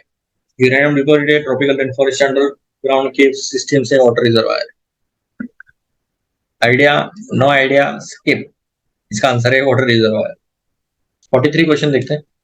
In the context of proposal to the use of hydrogen enriched CNG (HCNG) as fuel for buses in public transport, consider the following statements. ठीक है, HCNG के रिगार्डिंग है, एज अ पब्लिक ट्रांसपोर्ट अगर फ्यूल यूज किया जाए तो क्या हो सकता है? Main advantage of the use of HCNG is the elimination of carbon monoxide emission. ठीक है, बोल सकते हैं, होल्ड पे रखते हैं। एलिमिनेशन बोला है, थोड़ा सा तभी भी होल्ड पे रखेंगे। HCNG as fuel reduces carbon dioxide, reduces बोला है, ठीक है, एंड हाइड्रोकार्बन इमिशंस, तो ये होना ही चाहिए, ठीक है, सेकंड तो होना ही चाहिए। Hydrogen up to 1/5 by volume can be blended with CNG as fuel for buses, क्या लगता है? ठीक है, कर सकते, कैन भी बोला है, हो सकता है। 2 और 3 तो होने चाहिए। HCNG makes the fuel less expensive than CNG, chances कम है, क्योंकि इसका जो प्रोसेस रहेगा तो वो थोड़ा महंगा ही जाएगा। तो ऑप्शन क्या है देखते हैं इसके। तो 2 और 3 तो है, और 1 2 3 4 है। तो ज्यादातर लोगों ने 1 2 3 4 मार्क किया था, पर आंसर हो गया इसका 2 और 3, क्योंकि ये थोड़ा एक्सपेंसिव में आता है। ठीक है, 44 क्वेश्चन देखते हैं। Why due drops not form on a cloudy night. आपको ड्यू ड्रॉप्स पता रहेगा, जो घास के ऊपर थोड़ा बहुत पानी आता है, देखिए सुबह सुबह। तो इनका कहना है कि क्लाउडी नाइट में क्यों नहीं फॉर्म होती, क्या रहता है। अभी क्लाउड है ऐसा, और इधर पानी क्यों नहीं बन रहा, क्या रह सकता है reason. Cloud absorb the radiation release from the earth surface. ठीक है, रेडिएशन का क्या, ठीक है बोल सकते हैं। Cloud reflect back the earth radiation, हो सकता है, ये चांसेस ज्यादा है। Earth surface would have low temperature on cloudy nights, ऐसा कुछ नहीं है। Clouds deflect the blowing wind to the ground level, नहीं, विंड का तो नहीं है। देखिए, आपको अगर पता रहेगा कि जो रेडिएशंस आते हैं सन से, तो वो रिफ्लेक्ट होके ऊपर जाते हैं, मतलब ये स्पेस में या फिर बाहर जाते हैं। अगर क्लाउडी नाइट रहा तो ये रिफ्लेक्ट होते नीचे आते हैं, तो इसकी वजह से जो टेम्परेचर रहता है ये एटमोस्फियर का, तो वो थोड़ा गर्म रहता है। तो उसकी वजह से जो ड्रॉप्स बनने चाहिए तो वो बनते नहीं, क्योंकि टेम्परेचर ज्यादा रहता है, इसलिए the clouds reflect back the earth radiation, इसकी वजह से ये ड्यू ड्रॉप्स नहीं होते। ठीक है, 45th क्वेश्चन देखते हैं। Consider the following statements. The 44th Amendment to the Constitution of India introduced an article placing the election of the Prime Minister beyond judicial review. तो 44th Amendment था क्या, question mark है। Supreme Court of India struck down the 99th Amendment to the Constitution of India as being violative of the independence of judiciary. सही है, independence of judiciary भी था और separation of powers का भी ये उल्लंघन कर रहा था, इसलिए ये तो गया। दूसरा तो सही है, पहला थोड़ा डाउटफुल है, 44th नहीं लग रहा मुझे। ये 39th अमेंडमेंट है, जो कि बोला गया था कि हमें जुडिशियल रिव्यू के बियॉन्ड रखना चाहिए जो इलेक्शन है प्राइम मिनिस्टर का, इसलिए पहला वाला गलत, सेकंड आंसर है टू ओनली। 46 क्वेश्चन देखते हैं। Consider the following statements. इतना बड़ा क्वेश्चन, इतना बड़ा question, correct. Each of the statements given are correct बोला है। ठीक है, देखते हैं हर एक स्टेटमेंट। अभी देखिए, इतना बड़ा क्वेश्चन देखा है तो फिर आपको लगेगा ये क्या, कब पढ़ेंगे, कब इसमें से सही रहेगा। तो जितना बड़ा क्वेश्चन रहता है उतना ही आपके लिए आसान रहेगा, क्योंकि इसमें थोड़ा छोटा सा भी ट्रैप रहा तो आपको समझ में आ जाना चाहिए। द मोशन टू इम्पीच अ जज of the supreme court of India can not be rejected by the speaker of the Lok Sabha as per the जजेस एक्ट 1968। क्या लगता है आपको, सही है क्या गलत है। तो स्पीकर के पास पूरी अथॉरिटी रहती है कि वो ले भी सकता है और निगलेक्ट भी कर सकता है। तो पहला तो गलत हो गया, 3 4 में है। अभी देखिए, सीधा 3 4 में आना चाहिए। अभी देखिए, ऐसे क्वेश्चन में आपको अगर श्योर शॉट पता है कि पहला तो गलत ही है, तो आपने इधर पहला गलत मार्क किया, 3 और 4, उसमें से भी 3 भी देखने की जरूरत नहीं, क्योंकि 3 तो सही है। तो 4th पर थोड़ा कॉन्सेंट्रेट करनी है। ठीक है, if the motion for the impeachment of a judge is taken up for voting, the law requires the motion to be backed by each house of the parliament and supported by the majority of the total membership of that house, and by not less than 2/3 of total membership members of that house present and voting. तो ये तो पूरा जो process है वो तो सही है। 3 और 4 आंसर है इसका, सी। देखिए, हमने कितने मिनट में सॉल्व किया ये क्वेश्चन, हार्डली 1 मिनट लगा रहेगा, हार्डली 1 से 1.5 मिनट लगा रहेगा। अब ये मैं एक्सप्लेन कर रहा हूँ इसलिए, वरना आप अगर पढ़ते बैठते थे तो फिर और जल्दी हो जाता था। अगर आपकी स्पीड अच्छी है, आपकी अंडरस्टैंडिंग अच्छी है, आपको अंडर प्रेशर खेलना आता है, तो आप आराम से ये अटेम्प्ट कर सकते हैं। नहीं तो कुछ कुछ लोग पैनिक हो जाते हैं, इतना बड़ा क्वेश्चन कैसा होगा, क्या होगा, कुछ नहीं है। ठीक है, 47 क्वेश्चन देखते हैं। The 9th schedule was introduced in the constitution of India during the prime ministership of. अभी आपको अगर पढ़ा रहेगा पढ़ी तो ये आंसर हो गया इधर ही, ये दूसरा कुछ पढ़ने की जरूरत नहीं है, जवाहरलाल नेहरू आंसर इसका।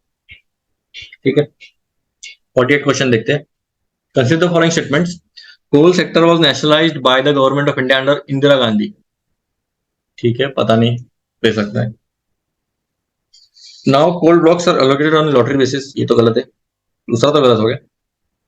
1 और 3 में, till recently India imported coal to meet the shortages of domestic supply, but now India is self sufficient in coal production। ये क्या बात हुई, 3 तो गलत है पूरी तरह।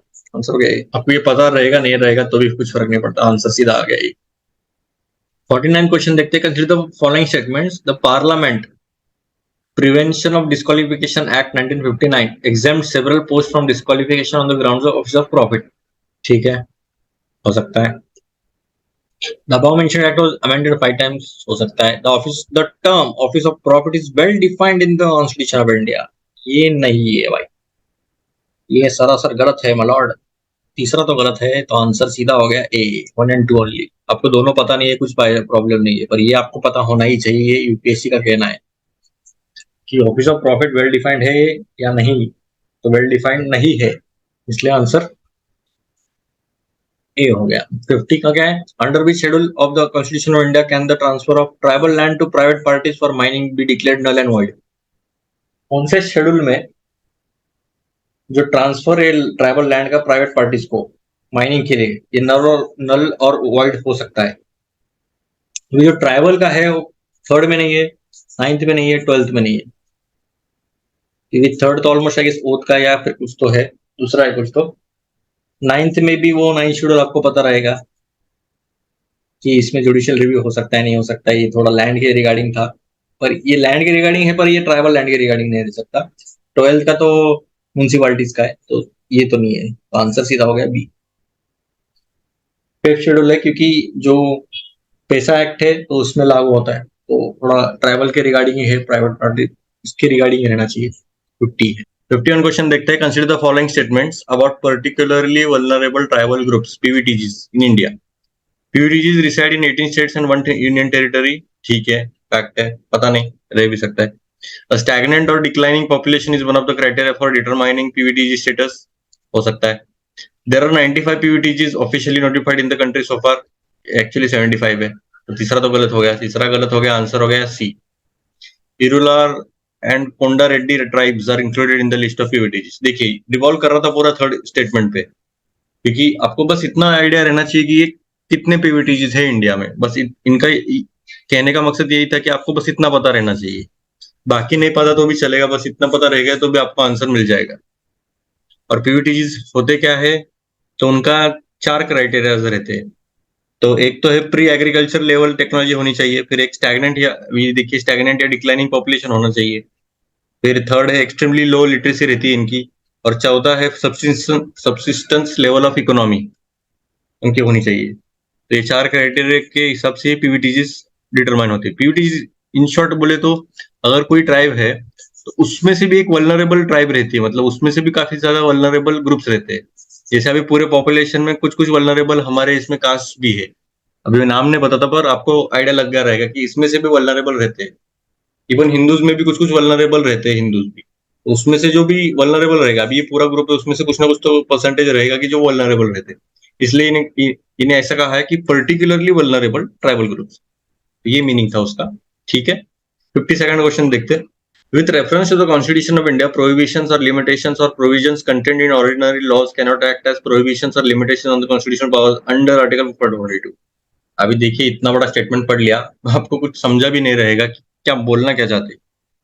तो it could mean which one of the following. अभी देखिए आर्टिकल 142 दिया है बस, ये तो काफी ट्रिकी सा है कि constitution of India prohibitions or limitations or provisions content in ordinary laws can not act as prohibitions or limitation of the constitutional powers under.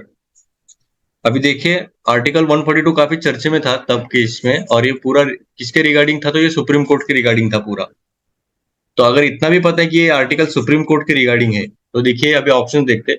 The decisions taken by the election commission of India while discharging its duties cannot be challenged in any court of law। Election commission का regarding नहीं है। अभी second option देखते हैं। The supreme court of India is not constrained in the exercise of its powers by laws made by the parliament. अभी ये हो सकता है क्योंकि सुप्रीम कोर्ट के रिगार्डिंग तो ये होने के चांसेस ज्यादा है। फिर भी हम थर्ड स्टेटमेंट देखते हैं। In the event of grave financial crisis in the country, president का नहीं कुछ रोल इसमें, फाइनेंशियल इमरजेंसी का भी रोल नहीं है कुछ, स्टेट लेजिस्लेचर का भी रोल नहीं है कुछ, cannot make laws in certain matters without the concurrence of union legislature, ऐसा भी नहीं है। आंसर हो गया बी। तो इसके ऊपर काफी बड़ा आर्टिकल आ गया था, तो इसकी वजह से मुझे याद था वो तब, और अभी भी है वैसा, कोई प्रॉब्लम नहीं। 53 क्वेश्चन देखते हैं। With reference to legislative assembly of a state in India. अभी लेजिस्लेटिव असेंबली के रिगार्डिंग पूछा है question. Consider the following statements. The governor makes a customary address to members of the house at the commencement of the first session of the year। क्या लगता है आपको, सही रहेगा? तो सही है, ऑब्वियस है। ग्रीटिंग्स तो दे देंगे ना गवर्नर, जैसे आपको फर्स्ट असेंबली होती है या फिर फर्स्ट सेशन होता है ईयर का। ठीक है, पहला तो सही है, तो आंसर ए और सी में रहेगा, करेक्ट पूछा है। तो when a state legislature does not have a rule on a particular matter, it follows the Lok Sabha rule on that matter. अभी इस पर काफी ज्यादा चर्चा हो रही थी कि ये होगा नहीं होगा, पर आंसर क्या है, ये सही है, क्योंकि अगर कोई रूल नहीं है पर्टिकुलर मैटर पे स्टेट लेजिस्लेचर के पास, तो लोकसभा का रूल ये ले सकते हैं। तो आंसर हो गया सी। काफी सारे दूसरे जो क्लासेस के आंसर्स की थे, तो उन्होंने वो ये गलत माना है कि ऐसा नहीं कुछ होता है, पर यूपीएससी का कहना है कि ये सही है, इसलिए आंसर हो गया दो, दोनों सही है, सी। 54 क्वेश्चन देखते हैं। Consider the following statements. The United Nations convention against corruption has a protocol against the smuggling of migrants by land, sea and air. ठीक है, कुछ आइडिया नहीं है हमें, हो सकता है, नहीं भी हो सकता है। UNCAC is the ever first legally binding global anti corruption instrument. हो सकता है, नहीं हो सकता है, पता नहीं। A highlight of the United Nations Convention Against Transnational Organized Crime is the inclusion of a specific chapter aimed at returning assets to their rightful owners from whom they have been taken illicitly. तो पता नहीं। The United Nations Office on Drugs and Crime is mandated by its members to assist in the implementation of both UNCC and UNTOC. देखिए, ये पूरा जो है ये काफी डिफिकल्ट साइड पे जा रहा है, और इसलिए इसको स्किप भी किया जा सकता है। पर अगर हम थोड़ा सा निटी-ग्रिटीज में देखें, इसमें थोड़ा सा और डेप्थ में जाए, तो अभी देखिए इन्होंने बोला अभी दो ऑर्गेनाइजेशन है, देखिए इसमें यूएनसीएसी और ये यूएनटीओसी। इनके नाम में देखिए United Nation convention against corruption रहेगा, करप्शन के अगेंस्ट है। तो इसमें बोला है कि against smuggling of migrants by land, sea और एयर। और ये ऑर्गेनाइजेशन का नाम देखिए United Nations convention against transnational. अभी देखिए ट्रांसनेशनल मतलब क्या, दूसरे नेशंस में भी आ सकता है, मतलब ये लैंड, सी और एयर इसमें भी आ सकता है। तो ये यूएनसीएसी में अगर हमने यूएनसीएसी को हटा के यूएनटीओसी लगा दिया, तो ये थोड़ा सा स्टेटमेंट सही लगेगा, है ना। तो इसलिए पहला तो गलत हो गया इस कंटेक्स्ट में। ठीक है, पहला गलत। 2, 3, 4 मतलब 2 और 4 तो सही है। अभी 3 स्टेटमेंट देखते हैं। A highlight of the UNTOC is the inclusion of a specific chapter aimed at returning assets to their rightful owners from whom they have been illicitly taken. ठीक है, अभी देखिए ये करप्शन के रिगार्डिंग था, और ये ट्रांसनेशनल ऑर्गेनाइज क्राइम के रिगार्डिंग है। और ये बोल रहे हैं कि जो एसेट्स है उसे फिर से वापस दिया जा सकता है, जो भी राइटफुल ओनर रहेगा वो। तो मतलब एक करप्शन का ये केस, मतलब इन्होंने सिर्फ ऑर्गेनाइजेशन, ऐसा भी हो सकता है कि सिर्फ ऑर्गेनाइजेशन उल्टा सुल्टा किया रहेगा। तो अगर ये इधर है तो फिर ये इधर आना चाहिए, क्योंकि देखिए ट्रांसनेशनल ऑर्गेनाइज क्राइम में तो ये ऐसा तो नहीं दिख रहा कि इसका रह सकता है। पर ये काफी डिफिकल्ट साइड पे है, अगर आपको कुछ लॉजिक लगाना है तो ये ऐसा ऐसा भी कर सकते कि ऑर्गेनाइजेशन जो रहते हैं उसे आप रिप्लेस करके देख सकते हो, इसमें बेटर है कि नहीं। पर बेटर साइड, सेफ साइड में तो ये स्किप करने जैसा ही क्वेश्चन है, पर अगर आपको सच में कुछ लॉजिक लगाना है तो ये ऐसा लगा सकते हो। तो ये थर्ड तो गलत हो गया, थर्ड गलत मतलब आंसर हो गया सी, 2 एंड 4 हो गया। 55th क्वेश्चन देखते हैं। Consider the following statements. As per recent amendment to the Indian Forest Act 1927, forest dwellers have the right to fell the bamboos grown on forest areas. ठीक है, अभी फॉरेस्ट एक्ट 1927 में बोला है कि जो फॉरेस्ट डीलर्स है उनके पास राइट रहता है कि वो जो भी बाम्बू ग्रोन है उनके फॉरेस्ट एरियाज में, तो उसे काट सकते हैं। तो ठीक है, सेकंड स्टेटमेंट देखते हैं, हमें कुछ आइडिया नहीं इसके रिगार्डिंग। सेकंड स्टेटमेंट क्या है? As per the scheduled tribes and other traditional forest dwellers act 2006, bamboo is a minor forest produce. तो अगर आपने इसके रिगार्डिंग कुछ भी पढ़ा रहता तो ये तो सही सही बात है। तो सेकंड तो सही स्टेटमेंट है, तो ए, बी और डी में रहेगा आंसर। स्टेटमेंट्स करेक्ट बोला है। Scheduled tribes and other traditional forest dealers act मतलब वही फॉरेस्ट राइट्स एक्ट ही है बोल सकते। तो allows ownership of minor forest produce to forest dwellers. क्या लगता है आपको? ये भी सही है, तो 2, 3 तो रहना ही चाहिए। आंसर हो गया बी और डी में। अभी फर्स्ट स्टेटमेंट पे पूरा रिवॉल्व कर रहा है, देखेंगे। As per the recent amendment to the Indian Forest Act 1927, foresters have the right to fell the bamboos grown on forest areas. तो ये हो सकता है क्या? तो अगर आपने रिसेंट अमेंडमेंट पढ़ा रहेगा तो उसमें बताया गया है कि जो भी बैम्बू ग्रोन रहेगा फॉरेस्ट एरिया में तो उसे एज अ ट्री कंसीडर किया जाएगा। तो इसीलिए ये इनके पास पूरा राइट नहीं है कि वो बैम्बूज को तोड़ सके, इसलिए पहला तो गलत है। इसलिए आंसर क्या हो गया? बी, 2 एंड 3 हो गया सिर्फ। ठीक है, तो हम ये आंसर क्या है? B, 2 and 3। अभी 56 क्वेश्चन देखते हैं। Which article of the constitution of India safeguards one's right to marry the person of one choice? अभी किसी का मैरी का चॉइस किस में रहना चाहिए? आर्टिकल 19, 21, 25, 29। देखिए आर्टिकल 19 और 21 में आपको कंफ्यूजन रहेगा, 25 तो रिलीजन का है, ये भी कल्चरल और एजुकेशनल राइट्स का है, इसमें दोनों में तो नहीं आता, ये दोनों में रहेगा। अभी right to marry the person of one choice, personal life and liberty में रहेगा या फ्रीडम में रहेगा? ज्यादातर लोगों को लगा रहेगा कि फ्रीडम में, पर नहीं, ये इसमें आता है, आर्टिकल 21 में आएगा। तो इसमें क्या लिखा है आर्टिकल 21 में, no person shall be deprived of his life and personal liberty except according to procedure established by law. तो ये पूरा जो आर्टिकल है वो आर्टिकल 21 को सेफगार्ड करता है, मतलब किसी सेफगार्ड करता है ये राइट को। ठीक है, 57 क्वेश्चन देखते हैं। Consider the following statements, according to the Indian patents act a biological process to create a seed can be patented in India. Okay, पता नहीं, रह सकता है। In India there is no intellectual property appellate board, ऐसा हो सकता है क्या? चांसेस तो बहुत कम है कि किसी का अपीलेट बोर्ड रहना नहीं है, डायरेक्ट नो लिखा है, तो ये थोड़ा एक्सट्रीमनेस है, तो इसलिए सेकंड वाला हम कैंसिल करेंगे। 1 and 3 3 ओनली, मतलब 3 तो सही है, अभी ये पर एक पर पूरा रिवॉल्व कर रहा है। तो पहला क्या है कि पेटेंट्स एक्ट में biological process to create a seed can be patented in India, तो ये प्रोसेस लगता है आपको, प्रोसेस कर सकते हैं ऐसा पेटेंट, तो एक, तो ये तो नहीं है, ये तो नहीं है, तो फिर ये भी गलत, ये भी गलत, ये भी गलत, आंसर हो गया सी। तो अगर आर्टिकल 3J पेटेंट एक्ट का देखा जाए, इंडियन पेटेंट एक्ट में, तो कुछ कुछ एक्सक्लूड किया है पेटेंट एबिलिटी को, जैसे कि plants and animals in whole or in any part there of other than micro organisms including seeds, varieties and species and essentially biological processes for production of propagation of plant and animals. मतलब कुछ कुछ exclude किया है कि ये जो process रहते हैं तो उसे एक्सक्लूड किया जा सकता है पेटेंट देने से, इसलिए ये पहला तो नहीं है, बायोलॉजिकल प्रोसेस वगैरह तो नहीं है, सीड वैरायटीज जो भी रहेगी स्पीसीज का, तो वो तो हम पेटेंट नहीं कर सकते, इसलिए आंसर हो गया सी। 58 क्वेश्चन देखते हैं। तो consider the following statements, the environment protection act 1986 empower the government of India to. अभी देखिए, एनवायरमेंट प्रोटेक्शन एक्ट की बात की है, तो गवर्नमेंट को क्या एम्पावर करता है ये एक्ट? तो state the requirement of public participation in the process of environmental protection and the procedure and manner in which it is short. हो सकता है क्या? ठीक है, होल्ड पे रखते, हो सकता है। lay down the standards for emission of discharge of environmental pollutants from various sources, ये होना ही चाहिए, तो सेकंड तो है, आंसर बी और सी में रहेगा। अब इस पर काफी ज्यादा चर्चा हो रही थी कि बी हो या सी होना चाहिए, मतलब ज्यादातर तो लोगों ने सी मार्क किया है, क्योंकि to government of India to state the requirement of public participation in the process of environmental protection and the procedure and manner in which it is sought, तो ये तो सही लग रहा है, पर यूपीएससी ने इसका आंसर बी दिया है, टू ओनली बताया है कि ये दो ही करेक्ट है, बाकी पहला तो गलत है। अब इसके रिगार्डिंग थोड़ा सा मुझे डाउट है, अगर आपको किधर से ये मिल जाए कि इसका एक्सप्लेनेशन क्या रहेगा तो मुझे बता दीजिएगा प्लीज। ठीक है, कुछ कुछ आंसर्स ऐसे यूनिक रहते कि इसमें डिफिकल्ट हो जाता है कि इसमें से क्या गलत हो सकता है।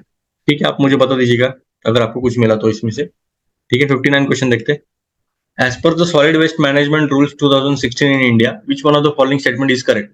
ठीक है, सॉलिड वेस्ट मैनेजमेंट के रिगार्डिंग था, 2016 के रिगार्डिंग पूछा है, तो कौन सा सही है बोल रहे? Waste generator has to segregate waste into 5 categories, पता नहीं। The rules are applicable to notified urban local bodies, notified towns and all industrial townships only. Only लिखा है, गलत, भी तो गलत है। The rules provide for exact and elaborate criteria for the identification of sites for landfills and waste processing facilities. ठीक है, हो सकता है ये। It is mandatory on the part of waste generator that the waste generated in one district cannot be moved to another district. ये क्या बात हुई? ये गलत है और ये गलत है। अभी ए और सी में देखते हैं, अभी अभी पता नहीं 5 कैटेगरीज है या नहीं, तो आप रिस्क उठा सकते हैं, 50-50 तक आ गए हम। तो 5 कैटेगरीज के चांसेस कम लग रहे हैं मुझे, क्योंकि ये थोड़ा स्ट्रेट फॉरवर्ड क्वेश्चन दिख रहा है, क्योंकि इसमें क्या बताया कि rules provide for exact and elaborate criteria for the identification of sites for landfills and waste processing facilities. मतलब इसमें ऐसा कुछ वियर्डनेस तो नहीं है, इसमें हो सकता है 3 हो सकता है, 4 हो सकता है, 5 हो सकता है, इसमें कुछ ज्यादा वेरिएशन होने के चांसेस ज्यादा है, पर इसमें कुछ ऐसा वेरिएशन करने की जरूरत ही नहीं है, मतलब ये ज्यादा एक्यूरेट लग रहा है इसके कंपैरिजन, इसलिए मैं आंसर इसको सी मार्क करूंगा। आंसर क्या होगा इसका? सी। देखिए, कुछ कुछ क्वेश्चंस में आपको थोड़ा सा डेप्थ में जाना पड़ता है हर एक ऑप्शन के, कि इसमें क्या क्या हो सकता है, कि इसमें अगर ये हम मार्क कर रहे हैं तो क्यों मार्क कर रहे हैं, इसकी वजह क्या है, इसके कंपैरिजन में दूसरा ऑप्शन देखना चाहिए कि ये कंपैरेटिवली सही है या नहीं।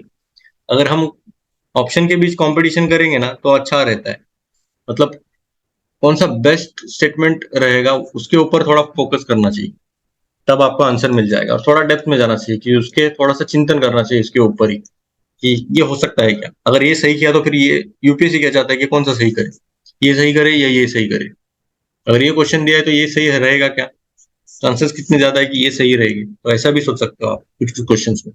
भले आपके पास कुछ आइडिया ना हो सॉलिड वेस्ट मैनेजमेंट के रिगार्डिंग कुछ भी नहीं, पर आपको ये पता कि सॉलिड वेस्ट मैनेजमेंट होता क्या है। ठीक है, 60th क्वेश्चन देखते हैं।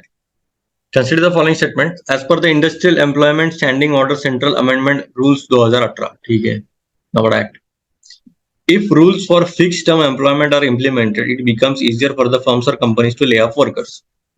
तो क्या लगता है आपको, सही है? क्योंकि अगर फिक्स टर्म रहेगा एम्प्लॉयमेंट का, अगर हमने किसी को हायर किया, ये समझो ये बंदा है और बोला कि ये फिक्स टर्म एम्प्लॉयमेंट है और ये हमारे हमारे ऐसे ऐसे रूल्स है और आपको ये, अब ऑब्वियस है वो जो बंदा रहेगा वो कुछ ना कुछ तो साइन करेगा ही, उसने ऐसे भी लिखा रहेगा कि हमें जब भी कंपनी निकाल लेगी हम निकालने को तैयार है, इसलिए इनको ईजियर होता है। तो ठीक है, पहला तो सही है। No notice of termination of employment shall be necessary in the case of temporary workman. अभी देखिए किसी को हमने टेम्पररी हायर किया, मतलब ऐसे ही ऊपर के ऊपर बेसिस फ्रीलांसिंग टाइप, बस ये हमारा काम करके चले जाओ, तो उसको हम क्या नोटिस या फिर टर्मिनेशन लेटर देने की जरूरत ही नहीं है कि आप आओ इतना काम करो और जाओ। तो इसके तो यही बताया कि no notice of termination of employment shall be necessary in the case of temporary workman. ये भी सही है, भले ही कौन सा भी एक्ट हो, पर ये अगर लॉजिकली सोचा जाए तो ये सही तो है। दोनों भी सही, आंसर हो गया सी। देखिए कुछ कुछ कैसा होता है कि ये अभी ये एक्ट दे देंगे इतना बड़ा, इतना ऐसा एकदम हटके एकदम एक्ट दे देंगे, एकदम पूरा डिटेल दे देंगे कि ये industrial employment standing order central amendment, ये पढ़ते ही हम बोलेंगे स्किप करेंगे भाई क्वेश्चन को। तो डरना नहीं, डर के आगे 2 मार्क है। ठीक है, चलिए 61 क्वेश्चन देखते हैं। The service area approach was implemented under purview of. अभी अगर आपको कुछ आइडिया रहेगा तभी आप मार्क कीजिएगा। ये केबीसी टाइप क्वेश्चन आते हैं, मतलब वन लाइनर टाइप में कि ये इतना लाइन पूछा और इसमें से कौन सा सही है बताओ। क्या आपको 50-50 करना चाहिए, दिखते integrated rural development, lead bank, Mahatma Gandhi, MG NREGA, national skill development. अभी सर्विस एरिया अप्रोच सभी में भी हो सकता है, अगर आपको कुछ आइडिया रहेगा तभी आप मार्क कीजिएगा। आंसर है बी। 62 देखते हैं। With reference to the management of minor minerals. अभी माइनर मिनरल्स काफी चर्चे में, तो इसके रिगार्डिंग अभी मेजर मिनरल्स भी आप देख लीजिएगा, बस माइनर मिनरल्स निकाल के हो गया ऐसा मत कीजिएगा, थोड़ा डाइवर्सिफाई रखिए अपने प्रिपरेशन। प्रिपरेशन और स्टडी में बहुत ज्यादा फर्क है, वो मैं बाद में कभी कभी बताऊंगा। ठीक है, माइनर मिनरल्स के रिगार्डिंग पूछा है। Sand is a minor mineral according to the prevailing law in the country. क्या लगता है आपको, सही है? ठीक है, सही मान लेते हैं हम, फिर भी हम होल्ड करेंगे चलो। और ये माइनर मिनरल्स क्यों पूछा है, माइंस और मिनरल्स एक्ट आ गया था तो उसके रिगार्डिंग ये क्वेश्चन पूछा है। The state governments have the power to grant mining license leases of minor minerals, but the powers regarding the formation of rules related to the grant of minor minerals lies with the central government। ये क्या बात हुई भाई कि जो power to grant mining licences है वो state government के पास है, और पर जो फॉर्मेशन ऑफ रूल्स है वो सेंट्रल गवर्नमेंट के पास है। तो ये क्या बात हुई, ये दोनों को अलग अलग क्यों रोल दे रहे हैं? तो ये जो पावर है माइनर मिनरल्स का, वो दोनों भी स्टेट गवर्नमेंट के पास है ना, तो सेंट्रल गवर्नमेंट के पास नहीं है। तो दूसरा तो गया, आंसर ए और सी में रहेगा। अभी 1 और 3 तो 3 तो सही है, अभी 1 पे पूरा क्वेश्चन रिवॉल्व हो रहा है। तो माइनर मिनरल है क्या, तो आंसर है सी, सॉरी ए बरोबर है। 1 और 3 है आंसर इसका। ठीक है,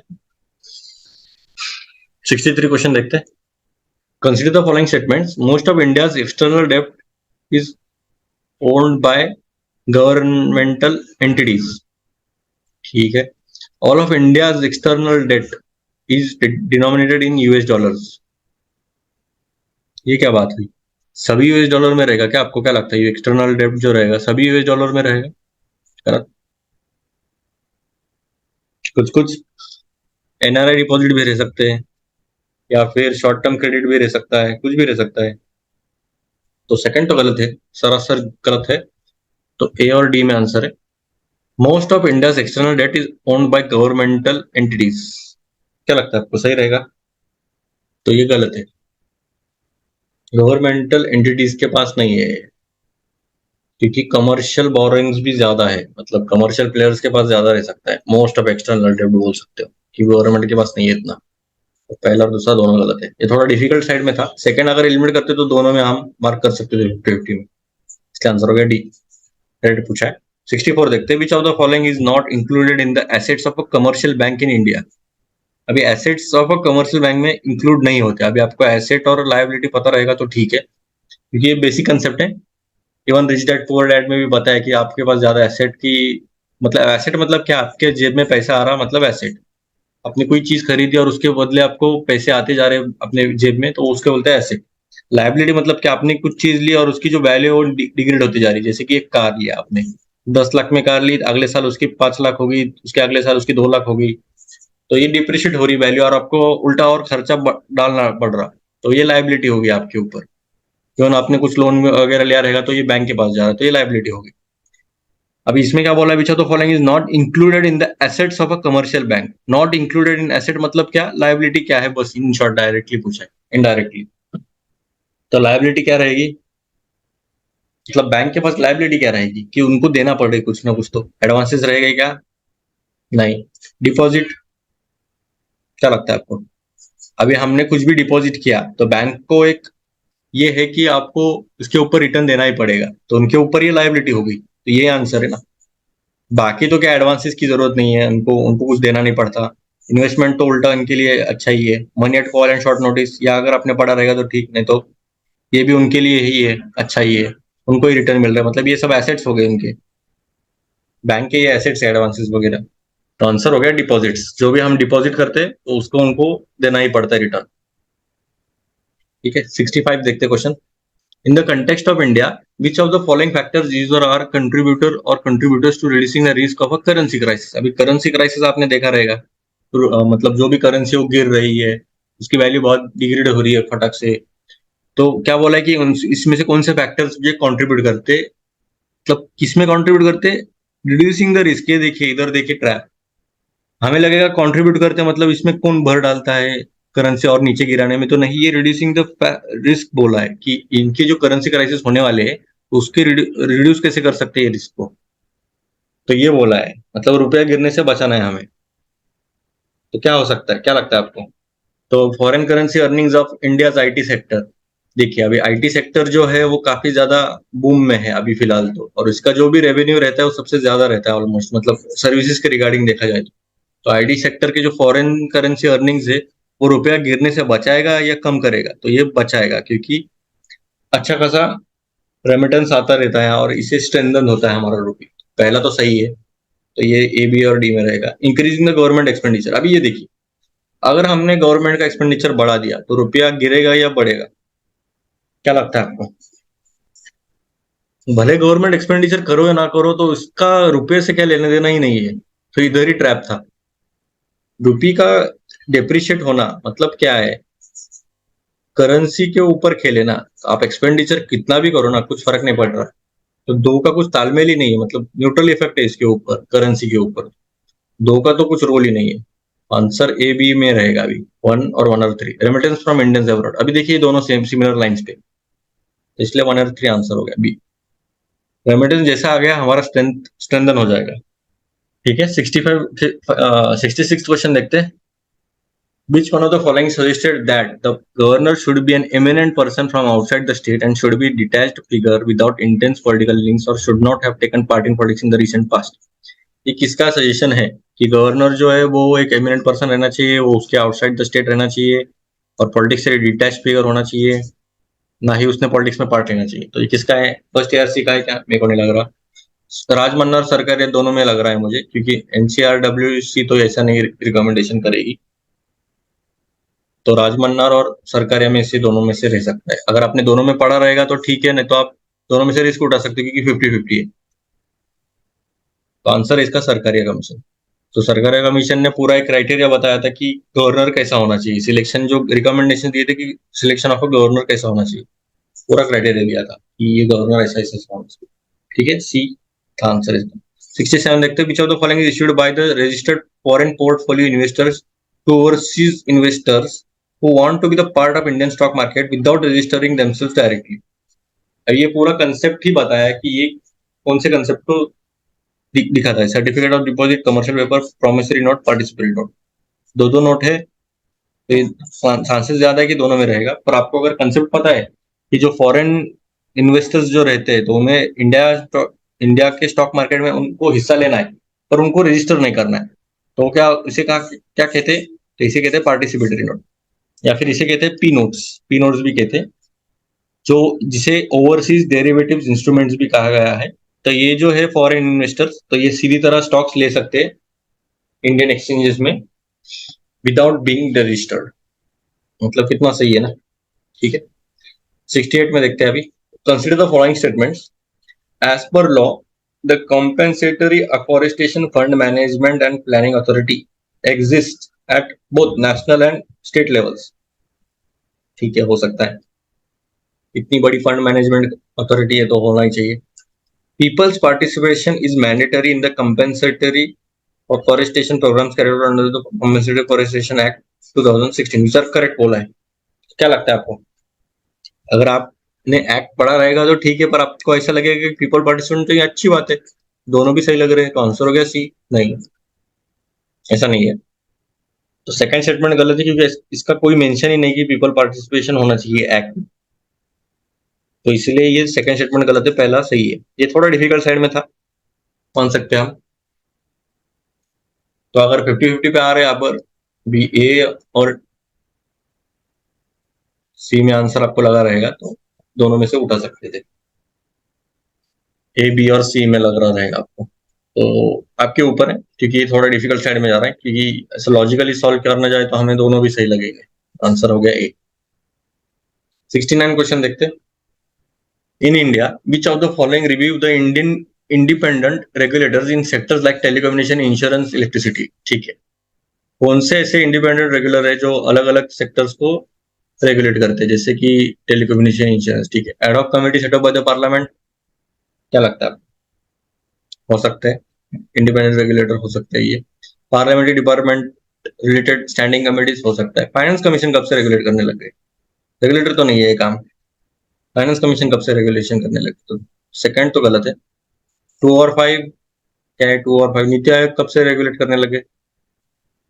कमिटीज तो रहेंगे, नीति आयोग भी नहीं करती रेगुलेट ऐसा कुछ। इंडिपेंडेंट रेगुलेटर तो थोड़ी है ये। तो 5 भी गलत है और 3 भी गलत है, तो आंसर हो गया 1 और 2। मतलब parliamentary department related standing committees और एडॉक। देखिए अपने पास 24 डिपार्टमेंट रिलेटेड स्टैंडिंग कमिटीज है और इनका जो काम है वो मिनिस्ट्री स्पेसिफिक रहता है, तो इसकी वजह से ये नीति आयोग तो ऐसा आपने कुछ पढ़ा नहीं देगा कि ये रेगुलेटर है। अभी ये क्वेश्चन इधर ही आता है, देखिए आपको एक थोड़ा लॉजिकल अंडरस्टैंडिंग रहनी चाहिए कि नीति आयोग का काम क्या है, तो ये रेगुलेट करना है या ये थिंक टैंक है। फाइनेंस कमीशन का भी काम क्या है आपको पता रहना चाहिए, रोल हर एक मेजर मिनिस्ट्रीज का या फिर कमीशन का आपको पता रहना चाहिए। तो ये इनका मकसद था कि क्या रह सकता है, क्या है आपको सोचने पे मजबूर कर देगा कि हाँ इंडिपेंडेंट रेगुलेटर नीति आयोग तो होना चाहिए, फाइनेंस कमीशन भी होना चाहिए, ऐसा नहीं है। इसलिए आंसर हो गया ए। 70 क्वेश्चन देखते हैं। With reference to India's 5 year plan which of the following statement is are correct. 5 year plan के रिगार्डिंग पूछा है। From the second 5 year plan, there was a determined thrust towards substitution of basic and capital goods industries। ठीक है, बोल सकते हैं, हो सकता है। पहला तो सही है, तो ये दोनों में हो गया। 3 पर है आंसर पूरा। In the fifth 5 year plan, for the first time, the financial sector was included as an integral part of the plan। First time financial sector हम 5th ईयर प्लान में लाएंगे क्या? 5 year प्लान में तो हमारा main मकसद तो poverty alleviation था या फिर पॉवर्टी और सेल्फ रिलायंस के ऊपर था, और जो 8th प्लान है उसमें हमने बोला था कि हमें फाइनेंशियल सेक्टर को रिफॉर्म्स करने चाहिए। थर्ड गलत हो गया, आंसर हो गया ए। 71 क्वेश्चन देखते।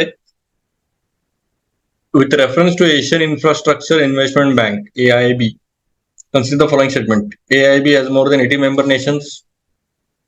ठीक है, हो सकते हैं। India is the largest shareholder in AIIB। क्या लगता है आपको? सेकंड तो गलत है। तो AIIB में कौन है सबसे ज्यादा होल्डर? क्या लगता है आपको? इंडिया तो नहीं है, सेकंड लार्जेस्ट होल्डर है ये एक्चुअली।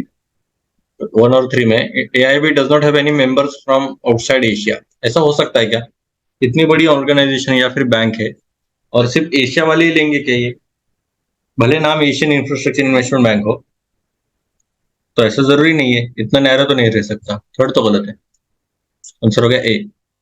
देखिए आपको ये भी नहीं पता रहता तो भी चला रहता, पर ये थर्ड जो स्टेटमेंट है वो इंपॉर्टेंट था, लॉजिकल स्टेटमेंट था, इसलिए इन्होंने बोला कि इसके ऊपर पूरा रेफरेंस दे दिया कि आपको थर्ड तो पता होना चाहिए कि ये गलत है, तो इसलिए आंसर हो गया ए। 72 देखते हैं। What was the purpose of inter creditor agreement signed by Indian banks and financial institutions recently? तो क्या पर्पस था ये इंटर क्रेडिटर एग्रीमेंट का? To lessen the government of India personal perennial burden of physical deficit and current account deficit? नहीं। To support the infrastructure projects of central and state governments? नहीं। To act as independent regulators in case of applications for loans of 50 crore और more? नहीं। To aim at faster resolution of stress assets of 50 crore और more which are under consortium lending? हाँ, ये था। क्योंकि देखिए 50 करोड़ या फिर उससे ज्यादा जो स्ट्रेस एसेट्स थे, तो उसका फास्टर रिजोल्यूशन के लिए ये इन्होंने इंटर क्रेडिटर एग्रीमेंट लाया था। इंडियन बैंक्स और फाइनेंशियल इंस्टीट्यूशन द्वारा ये साइन किया गया था, और ये पार्ट था सशक्त प्लान का। और जो ये रिकमेंडेशन किसने दिया था? तो सुनील मेहता कमेटी ने दिया था रिकमेंडेशन कि बैड लम्स को थोड़ा सा जल्दी से हमें स्पीड अप करना चाहिए रिजोल्यूशन के लिए, तो इसलिए 72 का डी आंसर हो गया। 73 देखते हैं। Chairman of public sector banks are selected by? तो अभी पब्लिक सेक्टर बैंक्स के जो चेयरमैन रहते हो कौन सिलेक्ट करता है? तो bank board, bureau, reserve bank of India, union ministry management of concern bank. तो आंसर हो गया ए, बैंक्स बोर्ड ब्यूरो सिलेक्ट करते हैं। ठीक है। 74 देखते हैं। Consider the following statements. PNGRB natural gas regulatory board है ये, is the first regulatory board set up by the government of India? ठीक है, हो सकता है। अभी देखिए ऐसे ऑप्शन है, मतलब इसमें से एक थोड़ा सा ट्रिकी रहेगा, तो उसको ही ढूंढना है हमें। One of the task of PNGRB is to ensure competitive markets for gas. होना चाहिए ये तो, दो तो सही होना ही चाहिए, तो ए, बी और डी में रहेगा। Appeal second decisions of PNGRB go before the appellate tribunals for electricity? क्या लगता है आपको? चांसेस तो है। अभी पहला देखते हैं।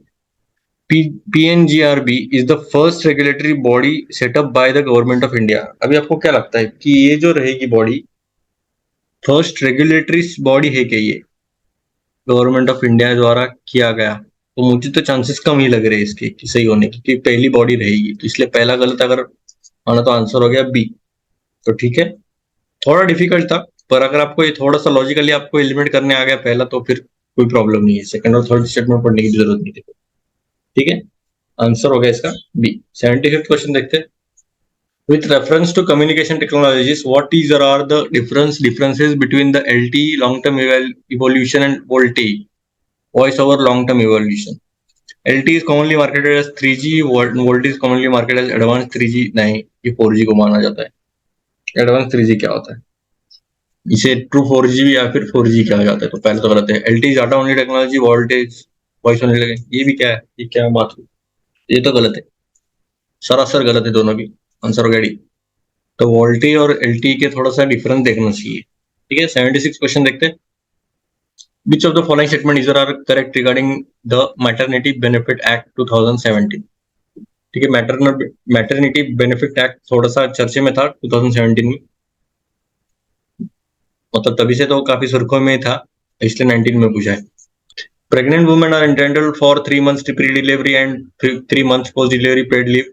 ऐसा नहीं है, पहला तो गलत। तो 26 वीक्स का टाइम पीरियड दिया है इन्होंने, तो उसमें से भी 8 वीक्स जो है तो वो बिफोर डिलीवरी दे सकते हैं, और कुछ कुछ तो एंटायर डिलीवरी के बाद भी 26 वीक्स ले सकते हैं, मतलब इनके ऊपर है पूरा। तो इसलिए पहला तो गलत ही हो गया, ऐसा कुछ नहीं। बी और सी में देखते हैं अभी 2 या 3 में। Women with 2 children get reduced entitlements? ठीक है, हो सकता है। Enterprises with creche must allow the mother minimum 6 creches visits daily. अभी देखिए, एक तो ये प्रेग्नेंट रहेगी, उसमें से इन्होंने बोला कि कम से कम 6 बार इन्होंने विजिट करना चाहिए डेली, वो भी डेली 6 टाइम। प्रेग्नेंट वुमेन, इतना कठोर नियम कब से बनने लग गए? तो ये थोड़ा लॉजिकल है, और ये काफी मतलब लॉजिकल तो लग रहा ही नहीं कि ये इसके बेनिफिट के लिए लग रहा है। मैटरनिटी टॉर्चर हो गया ये पूरा। तो फिर 2 तो गलत हो गया, आंसर हो गया। देखिए 2 पे रिवॉल्व कर रहा था ये, कि आपको लॉजिकली सोचना चाहिए कि ये ऐसा हो सकता है क्या, भले ये इसमें कुछ कुछ भी लिमिट हो, 2 हो, 1 हो, कुछ भी रहने दो, पर आपको एक लॉजिकली सोचना चाहिए कि 6 बार कोई विजिट करेगा क्या इनके ऊपर, या ऐसे एंटरप्राइजेस में? तो नहीं, आंसर हो गया सी। 77 देखते हैं। Which one of the following is not a sub index of the world's banks ease of doing index? ठीक है, बिजनेस इंडेक्स में ये इसमें से कौन सा नहीं है सब index? Maintenance law order, paying taxes, registering property, dealing with construction permits. ये थोड़ा डिफिकल्ट साइड में, अगर आपने अच्छे से पढ़ा रहेगा। इसके आगे 10 से 12 इंडिकेटर्स है, तो इसमें से कौन सा नहीं है? तो पहला ही नहीं है, मेंटेनेंस लॉ एंड ऑर्डर। आपको लगेगा ये होना ही चाहिए, पर नहीं, यही नहीं है। Maintenance of law and order का सवाल ही नहीं आता। तो फिर इसमें कौन से इंडिकेटर्स है? तो एक कंप्राइजेस क्या रहता है इसमें वर्ल्ड बैंक के इज ऑफ डूइंग बिजनेस में? तो एक तो starting of business, getting a location, मतलब लेबर मार्केट रेगुलेशन रहेगा उसमें, कंस्ट्रक्शन परमिट रहेगा, इलेक्ट्रिसिटी, रजिस्टरिंग प्रॉपर्टी, फिर एक्सेसिंग फाइनेंस रहता है कि आप कहाँ से क्रेडिट ला रहे हो, प्रोटेक्टिंग माइनॉरिटी इन्वेस्टर हो गया, dealing with day to day operation हो गया, कंस्ट्रक्शन परमिट वगैरह ये। ठीक है, इसलिए मेंटेनेंस ऑर्डर थोड़ा सा ट्रिकी था, ये स्किप करने जैसा ही क्वेश्चन था क्योंकि डिफिकल्ट साइड में आता है। आपको अगर कुछ आइडिया रहेगा तो भी आप मार्क कीजिएगा। 78 क्वेश्चन देखते हैं। In India, extended producer responsibility was introduced as an important feature in which of the following? अभी ये extended producer responsibility क्या है, आपको अगर आइडिया रहेगा और ये किस एक्ट से रिगार्डिंग है, ये देखिए इतने सारे दिए हैं, या फिर रूल्स बोल सकते हैं, रेगुलेशन बोल सकते हैं। तो बायोमेडिकल वेस्ट है, रिसाइकल प्लास्टिक है, ई वेस्ट है। ई वेस्ट पे थोड़ा सा अच्छा लग रहा है मुझे क्योंकि उनकी भी प्रोड्यूसर की रिस्पॉन्सिबिलिटी भी बढ़ जाती है उसके ऊपर। ई वेस्ट रह सकता है, फूड सेफ्टी नहीं है, रिसाइकल्ड प्लास्टिक भी नहीं, बायोमेडिकल भी नहीं। आंसर हो गया सी, ई वेस्ट है। मतलब प्रोड्यूसर की भी रिस्पॉन्सिबिलिटी रहती है कि ये ई वेस्ट कम करे। ठीक है, इसलिए इनका आंसर हो गया सी। 79 देखते हैं। The economic cost of food grains to the food corporation of India is minimum support price and bonus if any paid to the farmer plus. ये थोड़ा टेक्निकल जा रहा है, मतलब आपको अगर कुछ आइडिया रहेगा तभी आप मार्क कीजिएगा। इन्होंने बोला क्या है? तो जनरली जो इकोनॉमिक कॉस्ट रहती है फूड ग्रेन्स की, तो उसमें 3 कंपोनेंट्स आते हैं मेजरली। पहला तो एमएसपी रहता है, उसमें सेंट्रल बोनस ऐड किया जाता है अगर रहेगा तो। फिर प्राइस पेड टू फार्मर्स रहता है, फिर प्रोक्योरमेंट इंसिडेंटल्स रहते हैं, और फिर कॉस्ट ऑफ डिस्ट्रीब्यूशन रहता है। तो अभी प्रोक्योरमेंट इंसिडेंटल्स तो रहना ही चाहिए, bonus if any paid to the farmer plus. अब इसके साथ क्या क्या है, ट्रांसपोर्टेशन में इंटरेस्ट नहीं आता, ये दोनों में रहेगा आंसर। डिस्ट्रीब्यूशन कॉस्ट आता है, चार्जेस फॉर गोडाउन आता है, कौन सा आता है आपको क्या लगता है? तो आंसर है इसका सी, गोडाउन का नहीं आता इसमें, डिस्ट्रीब्यूशन कॉस्ट आता है, सी आ गया। कॉस्ट ऑफ डिस्ट्रीब्यूशन जैसे मैंने आपको बताया कि 3 कंपोनेंट्स में आता है इसमें। ये थोड़ा डिफिकल्ट साइड में था, पर अगर आपने ये देखा रहेगा तो ये दोनों में आपको 50-50 तक आ गए रहेंगे। ठीक है, 80th क्वेश्चन देखते हैं। In the context of any country which one of the following would be considered as part of its social capital? अभी सोशल कैपिटल का पार्ट कौन रहेगा? अभी कौन सी भी कंट्री बोला है, इंडिया नहीं, ऐसा नॉर्मल कौन सी भी कंट्री रह सकती है। सोशल कैपिटल किसको बोल सकते हैं? नीचे से स्टार्ट करेंगे हम। The level of mutual trust and harmony in the society हो सकता है। The size of population, the working age group, नहीं, जरूरी नहीं है। Stock of its building, other infrastructure, नया सोशल कैपिटल बोला है, इंफ्रास्ट्रक्चर कैपिटल नहीं। Proportion of literacy in the population हो सकता है, ए और डी में मुझे लग रहा है, ये दो तो नहीं है। अभी देखिए सोशल बोला है, सोशल कैपिटल, सोशल मतलब क्या, लोग रहने चाहिए, लोगों का इंटरकनेक्शन रहना चाहिए। इंटरकनेक्शन मतलब म्यूचुअल ट्रस्ट और हार्मनी रहनी चाहिए सोसाइटी में। इधर ही आंसर हो गया। थोड़ा सा डिटेल में सोच लिया ना आपने सोशल कैपिटल होना क्या चाहिए, तो आपको ये क्लियर कट दिख जाएगा कि ये आंसर बताने की कोशिश कर रहा है ये क्वेश्चन। ठीक है, 81 क्वेश्चन देखते हैं। With reference to the Constitution of India, consider the following statements. No high court shall have the jurisdiction to declare any central law to be constitutional in merit. ये क्या बात हुई कि हाई कोर्ट के पास कोई authority नहीं है? ये कब से होने लग गया? पहला तो गलत है। बी और डी में देखते हैं, करेक्ट पूछा है। An amendment to the Constitution of India cannot be called into question by the Supreme Court of India. ये क्या बात है? जुडिशियल रिव्यू का नाम सुना है? ये दोनों भी गलत है, आंसर हो गया डी, ज्यादा सोचने की जरूरत नहीं है इसमें। 82 देखते हैं। Consider the following statements. Purchasing power parity (PPP) exchange rates are calculated by the comparing the prices of the same basket of goods and services in the different countries. सही है, PPP ऐसे ही काउंट करते हैं। आपको अगर concept पता नहीं तो आप भूल जाइए क्वेश्चन को, आपको लगेगा गलती है, इसलिए पहला तो सही है। In terms of PPP dollars, India is the 6th largest economy in the world. क्या लगता है आपको? जनरली मेरा ऐसा मानना है, जो भी नंबर्स वगैरह देते हैं ना, तो वो चांसेस ज्यादा रहते हैं कि उसके गलत होने के। मेरे हिसाब से 60 to 70% इनके चांसेस गलत ही रहते हैं मेरे हिसाब से। अब इसमें क्या बोला है कि 82 का क्या है? तो ये 6th लार्जेस्ट है। क्या लगता है आपको 6th लार्जेस्ट है क्या अपनी इकोनॉमी पीपीवी टर्म्स में? ये देखिए ये इंपॉर्टेंट है, पीपी आपने देखा नहीं रहेगा, 6th लार्जेस्ट दिखा, हाँ ये सही रहेगा। तो पीपी टर्म्स में तो नहीं है 6th लार्जेस्ट इकोनॉमी। तो आंसर हो गया सेकंड तो गलत, पहला आ गया आंसर ए। 83 क्वेश्चन देखते हैं। With reference to the cultivation of kharif crops in India in the last 5 years, kharif पता रहेगा बारिश वाली crops, in the last 5 years 5 सालों में बोला है। Consider the following statement, area under rice cultivation is the highest. क्या लगता है? हो सकता है क्योंकि एरिया का राइस का एरिया थोड़ा ज्यादा ही रहता है। Area under the cultivation of jowar is more than that of oil seeds, पता नहीं, हो सकता है। Area of cotton cultivation is more than that of sugar cane, ये भी हो सकता है। Area under sugar cane cultivation has steadily decreased, ये थोड़ा क्वेश्चन मार्क है। Area under sugar cane cultivation has steadily decreased, ये थोड़ा डिफिकल्ट है कि शुगर कैन का जो कल्टीवेशन रहेगा, जो एरिया रहेगी, तो वो स्टेडीली डिक्रीज मतलब क्या? पहले 100 था, फिर अगले साल उसका 98 हो गया, फिर उसके अगले साल उसका 97 हो गया। तो ऐसा देखा जाए तो बहुत ही कम हो जाएगा फिर स्टेडीली डिक्रीज 5 सालों में। तो ये चांसेस थोड़े कम ही है इसके सही होने के। तो अगर ये गलत मान लिया तो आंसर सीधा आ गया ए। देखिए हमें भले कितने भी ऑप्शन दे दीजिए, हमें उस ऑप्शन में देखना है कि सबसे ज्यादा गलत चांसेस होने के कौन से हैं। उस पर अगर आपने फोकस किया तो सही रहेगा। सही के पीछे मत भागो, बस इतना ही कहना है मेरा इसमें, गलत के पीछे भागो। ठीक है, 84 क्वेश्चन देखते हैं। Among the agricultural commodities imported by India, which one of the following accounts for the highest imports in terms of value in the last 5 years? अभी सबसे ज्यादा कौन सा है इंपोर्ट में? मतलब इन शॉर्ट इंपोर्ट सबसे हम कौन सा सबसे ज्यादा लेते हैं? Spices, fresh fruits, pulses, vegetable oils, कौन सा लगता है आपको? लॉजिकल है, उनको ज्यादा सोचने की भी जरूरत नहीं, हम ऑयल ही लेते हैं ज्यादा। स्पाइसेस का तो सवाल ही नहीं आता कि हम इंपोर्ट करेंगे, स्पाइसेस बहुत कम क्वांटिटी में करेंगे क्योंकि हम ही एक्सपोर्ट करते हैं। फ्रूट्स का भी हम बहुत अच्छा खासा एक्सपोर्ट है, पल्सेस भी हम अभी करने लग गए हैं। पल्सेस भी इतना ज्यादा नहीं लेंगे, पर जितना वेजिटेबल ऑयल्स करते हैं तो उतना कोई नहीं कर रहा, मेरे को लग रहा कि बहुत ज्यादा हम वेजिटेबल ऑयल इंपोर्ट करते हैं। ठीक है, और मलेशिया इंडिया का कॉम्प्रिहेंसिव इकोनॉमिक कोऑपरेशन एग्रीमेंट हो गया था, MICACA, तो उसके वजह से हमने ये ऑयल का ये एग्रीमेंट किया था। तो उसके रिगार्डिंग ये था न्यूज उसमें, तब वेजिटेबल ऑयल्स के रिगार्डिंग था। ठीक है, 84 का डी हो गया आंसर। 85 क्वेश्चन देखते हैं। In the context of poverty, which one of the following would you accept as the most appropriate definition of liberty? अभी liberty की definition पूछिए, liberty की definition most appropriate बोला है, मतलब सबसे best definition आपको क्या लग रहा है चारों में से? Protection against the tyranny of political rulers, ये best रहेगा, chances कम है। Absence of restraint हो सकता है।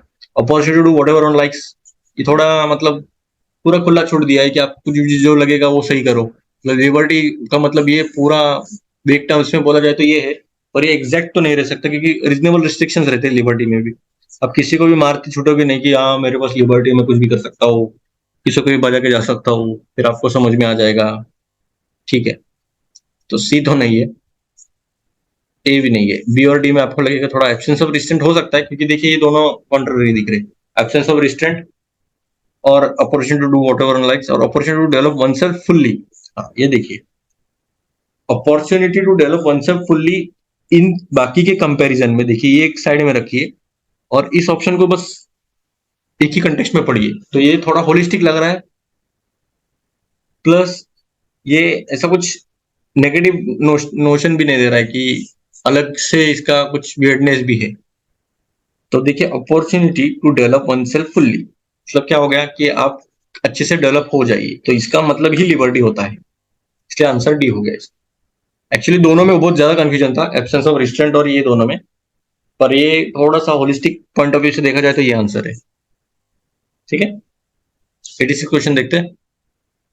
अभी देखिए ये ट्रिकी क्वेश्चन है, which one of the following is not the most likely measure of the government of India और RBI takes to stop the slide of the Indian rupee. अभी देखिए कितना ट्रिकी क्वेश्चन है, आप देखिए, अब थोड़ा सा इसमें थोड़ा होल्ड कीजिए ये क्वेश्चन को, क्वेश्चन में थोड़ा समझने की कोशिश कीजिए। पहले बोला है नॉट, फिर बोला stop the slide of Indian rupee, और बोला कि not the most likely measure, मतलब वो मेजर ले ही नहीं सकती गवर्नमेंट, कब? अगर रुपया गिरने लग गया तब। अब ये क्वेश्चन आपको अगर समझ में आ गया तो ठीक, नहीं तो अगर क्वेश्चन ही समझने में गलत कर रहे हो आप तो खत्म हो जाएगा। अभी आपने बड़ा नॉट, फिर ये RBI इंडियन रूपी के रिगार्डिंग है, कुछ ना कुछ तो रहेगा इसमें। तो ऐसे क्वेश्चन में क्या करना चाहिए, 3 सिमिलर लाइंस पे रहते हैं इनके ऑप्शन देखिए, और एक थोड़ा अलग रहता है, तो वो ही आंसर रहता है, समझ रहे हो आप? अभी 3 पॉजिटिव देंगे और एक नेगेटिव देंगे तो आंसर हो गया नेगेटिव वाला, क्योंकि एक ही ऑप्शन चूज करना है आपको। तो देखिए इसमें देखते हैं, curbing imports of non essential goods and promoting exports, तो ये तो करना चाहिए, तो ये तो नहीं करेंगे तो ऐसा नहीं है, ये तो करना ही चाहिए, मतलब पॉजिटिव साइड देखना चाहिए हमें कि स्टॉप भी हो सकता है। हम वो मेजर नहीं लेंगे अगर स्टॉप करना रहा है हमारे इंडियन रुपी, ये तो लेना चाहिए। Encouraging Indian borrowers to issue rupee denominated masala bonds, ये भी सही है, इससे भी रुपया स्ट्रांग हो जाएगा, तो ये तो करना चाहिए। नॉट बोला है तो ये भी गलत हो गया, मतलब सही है पर ये करना चाहिए। Easing conditions relating to external commercial borrowings, ये भी सही है, ये भी करना चाहिए। अभी आपको दोनों में लगेगा कि हाँ, तो अगर एक्सटर्नल कमर्शियल बोरिंग्स हमने ढीले कर दिए तो इससे तो और गिर जाएगा, नहीं ऐसा नहीं है, ईजिंग कंडीशंस बोला है, ठीक है, तो ये तो करना ही चाहिए। अभी following an expansionary monetary policy, अभी देखिए एक्सपेंशनरी मॉनेटरी पॉलिसी क्या हो गया, तो एक्सपेंशनरी मतलब क्या, जो मनी सप्लाई वो हमें बढ़ाना है। अभी आपने पिछले क्वेश्चन में देखा रहेगा कि अगर मनी सप्लाई बढ़ गया मार्केट में तो उसका और रुपी का मतलब डेप्रिसिएशन का कुछ तालमेल ही नहीं आता, तो अगर ये किया भी तो कुछ फर्क नहीं पड़ेगा। Is not the most likely measure, मतलब ये मेजर नहीं लेना चाहिए, यही आंसर है।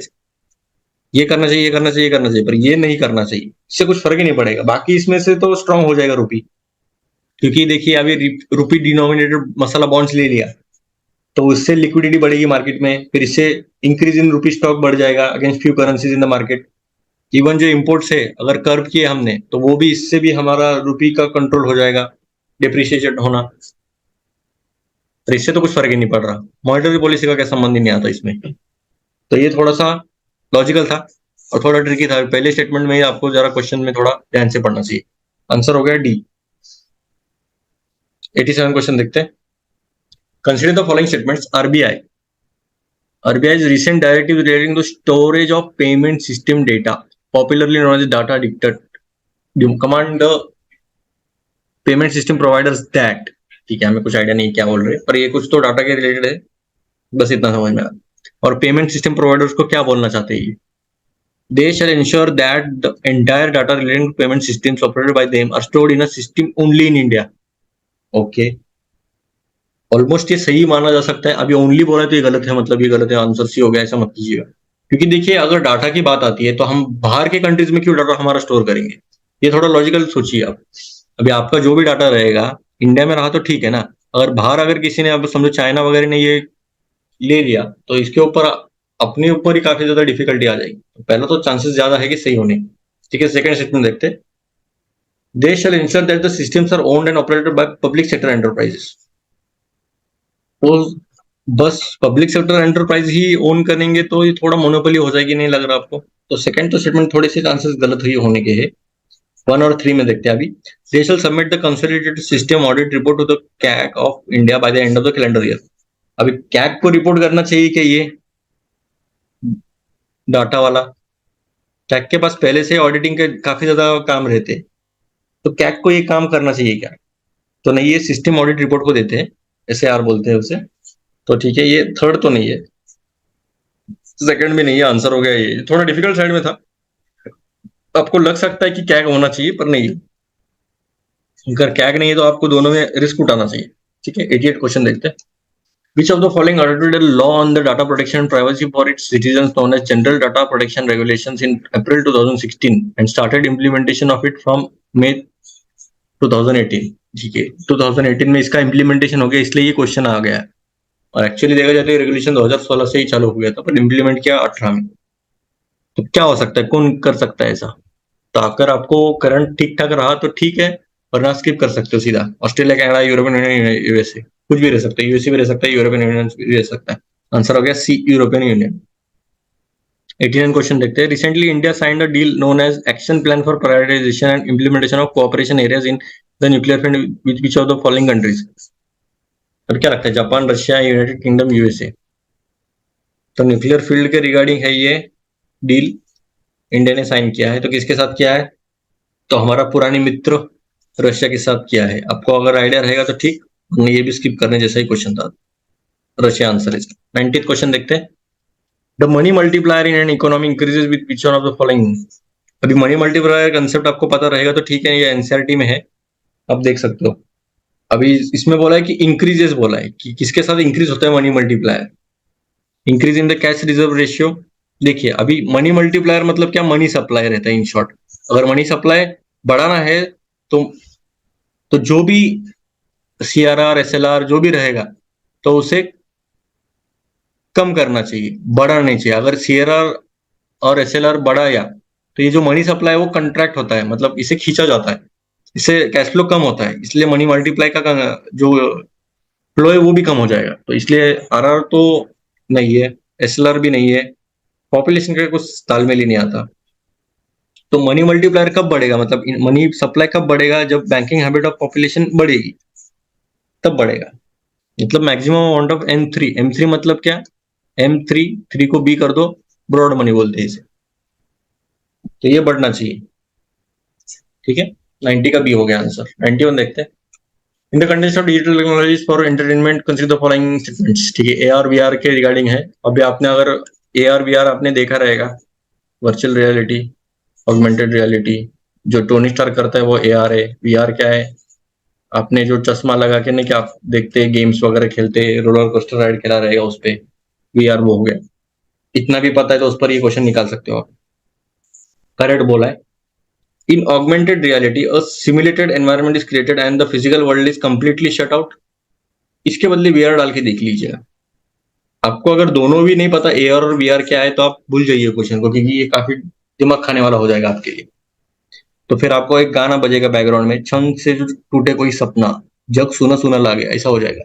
ठीक है, ऑगमेंटेड रियलिटी अभी वीआर डाल के देखिए, क्योंकि वर्चुअल रियलिटी का ये स्टेटमेंट है। कुछ कुछ क्वेश्चन देखिए, अगर दो इंस्टीट्यूशन या फिर दो का कंपैरिजन दिया जाए तो आपको थोड़ा सा इंटरचेंज करके देखना चाहिए कि वो इंस्टीट्यूशन या फिर जो भी रहेगा कंपैरिजन कर रहे, तो उसको अगर आपने इंटरचेंज करके देख लिया, अगर उसमें फिट बैठ रहा है तो ये दोनों भी गलत हो गए। फिर अगर दोनों भी गलत हो गए, आंसर 3 और 4। क्योंकि देखिए वीआर का वो कंसेप्ट है कि जो एनवायरनमेंट रहता है वो पूरी तरह शट डाउन होता है फिजिकल वर्ल्ड से, और जो एआर रहता है वो इमेजेस जनरेट करता है कंप्यूटर से और project into real life objects और सराउंडिंग। मैंने जैसे कहा कि एआर जो है, आयरन मैन को याद कीजिएगा, वो एक एलिमेंट बनाता है, वो पूरा ऐसा मस्त। इवन जो आयरन मैन का जो सूट है वो भी कुछ कुछ जो अनवांटेड पार्ट्स रहते हैं वो ऐसे निकाल के फेंक देता है, देखिए हवा में ऐसी, ऐसा मतलब प्रोजेक्शन टाइप भी दिखता है आपको। तो वो एआर का है, वीआर का नहीं। वीआर आपने वो चश्मा देखा रहेगा, ऐसा ऐसा एक समझो, ये ऐसा ऐसा चश्मा रहता है जिसके ऊपर आप मोबाइल लगा के आप देख सकते हो, उसे बोलते हैं वीआर। ठीक है, वर्चुअल रियलिटी है वो। तो इसलिए दोनों स्टेटमेंट तो गलत हो गए। AR allows individual to be present in the world and improve the experience using camera of smartphone और पीसी। अभी देखिए एआर जो है, augmented reality, allows individual to be present in the world, ये तो सही है। आयरन मैन को याद कीजिएगा, वो तो वर्ल्ड में प्रेजेंट है। Improve the experience using the camera of smartphone और पीसी। अभी जो भी कैमरा रहेगा उसका इमेज दिखेगी आपको और उसका जो एक्सपीरियंस रहेगा उससे इंप्रूव हो जाएगी। तीन तो सही है, आंसर हो गया 3 और 4। देखिए इसमें कुछ ऐसा था ही नहीं, बस आपको इसकी कंसेप्ट पता रहनी चाहिए कि ये है क्या, बस। इन शॉर्ट बताया जाए तो वर्चुअल रियलिटी जो है, जो यूजर रहता है वो फुल्ली आर्टिफिशियल डिजिटल एनवायरनमेंट में जाता है, और एआर जो है वो ओवरले करता है वर्चुअल ऑब्जेक्ट्स को रियल वर्ल्ड में। ठीक है, तो समझा रहेगा तो ठीक, नहीं तो आपको बस पता ही रहेगा टेक्नोलॉजी के बारे में। 92nd क्वेश्चन देखते हैं। द वर्ड डिनोसोवियन, डिनाइसोवन, ठीक है, जो भी रहेगा वर्ड ये sometimes mention in India media in reference to. अभी आपने मीडिया देखा रहेगा तो ठीक, नहीं तो आप स्किप कर दिए क्वेश्चन। डायनासोर है, अर्ली ह्यूमन है, केव है, जियोलॉजिकल है, कुछ भी रह सकता है। आंसर क्या है इसका, क्या लगता है आपको, कुछ भी तुक्का मारने का रहा तो? आंसर इसका भी अर्ली ह्यूमन स्पीसीज है ये। 93 देखते हैं। With reference to the recent developments in science which one of the following not correct बोला है, not correct. Development in science के रिगार्डिंग पूछा है। Functional chromosomes can be created by joining segments of DNA taken from cells of different species. ठीक है, हो सकता है। Pieces pieces of artificial functional DNA can be created in laboratories. पता नहीं, हो सकता है। सी देखते हैं। A piece of DNA taken out from an animal cell can be made to replicate outside a living cell in a laboratory. ये भी हो सकता है। Cells taken out from plants and animals can be made to undergo cell division in laboratory petri dishes. ये भी हो सकता है। तो अभी इसमें बोला है नॉट करेक्ट। तो ये होने के चांसेस ज्यादा है, ये भी होने के चांसेस ज्यादा है। तो अभी ए और बी में देखते हैं हम अभी। Functional chromosome can be created by joining segments of DNA taken from cells of different species. ठीक है, इस पे होल्ड पे रखते हैं। ये देखते हैं, pieces of artificial functional DNA can be created in laboratories. Can be है, pieces of artificial functional DNA, हाँ ठीक है, ले सकते हैं। बी तो होना ही चाहिए, मतलब आंसर हो गया ए। भले आपको ये कुछ पता नहीं। Functional chromosomes can be created by joining segments of DNA taken from cells of different species. ये थोड़ा डिफिकल्ट है, क्योंकि इतना स्पेसिफिक करना बहुत मुश्किल हो जाएगा। जर्नलिस्टिक ये थोड़ा डिफिकल्ट जा रहा था, ए और बी में थोड़ा डिफिकल्टी हो गई रहेगी आप, और आंसर हो गया ए। नॉट करेक्ट बोला है, अब इसका ध्यान रखिएगा, नॉट करेक्ट है ये। ठीक है, 94th क्वेश्चन देखते हैं। Consider the following statements, a digital signature. अभी ये मैंने सिग्नेचर की, ये डिजिटल है। ठीक है, ये लीजिए आपका ऑटोग्राफ, ठीक है, ले लीजिए। इज, अब ये क्या है? An electronic record that identifies the certifying authority using it, issuing it. ठीक है, सही तो है, लग रहा है सही है। ठीक है, देखते हैं, इसे होल्ड पर रखते। सेकंड क्या है? Use to serve as a proof of identity of an individual to access the information और सर्वर और इंटरनेट। हो सकता है। An electronic method of signing an electronic document and ensuring that the original content is unchanged. ये थोड़ा ज्यादा specific है, इसके चांसेस होने के ज्यादा है राइट होने के। तो 3 तो होना ही चाहिए, बी सी और डी में। तो देखिए, हमें लग सकता है तीनों भी सही है, पर आंसर इसका C3 ओनली बोला है, क्योंकि ये भी यूपीएससी बोल रही है कि ये डिजिटल सिग्नेचर जो है इलेक्ट्रॉनिक रिकॉर्ड नहीं है जो आइडेंटिफाई करता है, ना ही एक प्रूफ आइडेंटिटी है। ये थोड़ा डिफिकल्ट साइड में जाता है, कुछ कुछ आंसर्स बहुत सारे ऐसे दिए गए हैं कि हमें थोड़ा मुश्किल हो जाता है डाइजेस्ट करना। ठीक है, अभी यूपीएससी सर्वश्रेष्ठ है, तो फिर हम क्या कर सकते हैं। आंसर हो गया सी। 95 देखते हैं। In the context of wearable technology which of the following task is और are accomplished by wearable devices. ठीक है, location identification of person, sleep monitoring of person, assisting the hearing impaired person. क्या लगता है आपको, वेरिएबल टेक्नोलॉजी रह सकता है क्या? तो सभी में रह सकता है, क्यों नहीं रह सकता? 1 2 3। 96 देखते हैं। RNA interference, RNAi technology has gained popularity in the last few years. Why? क्यों? क्योंकि बहुत फेमस है। ठीक है, क्यों इसने ये इतना पॉपुलैरिटी गेन की? चलते ही, ठीक है।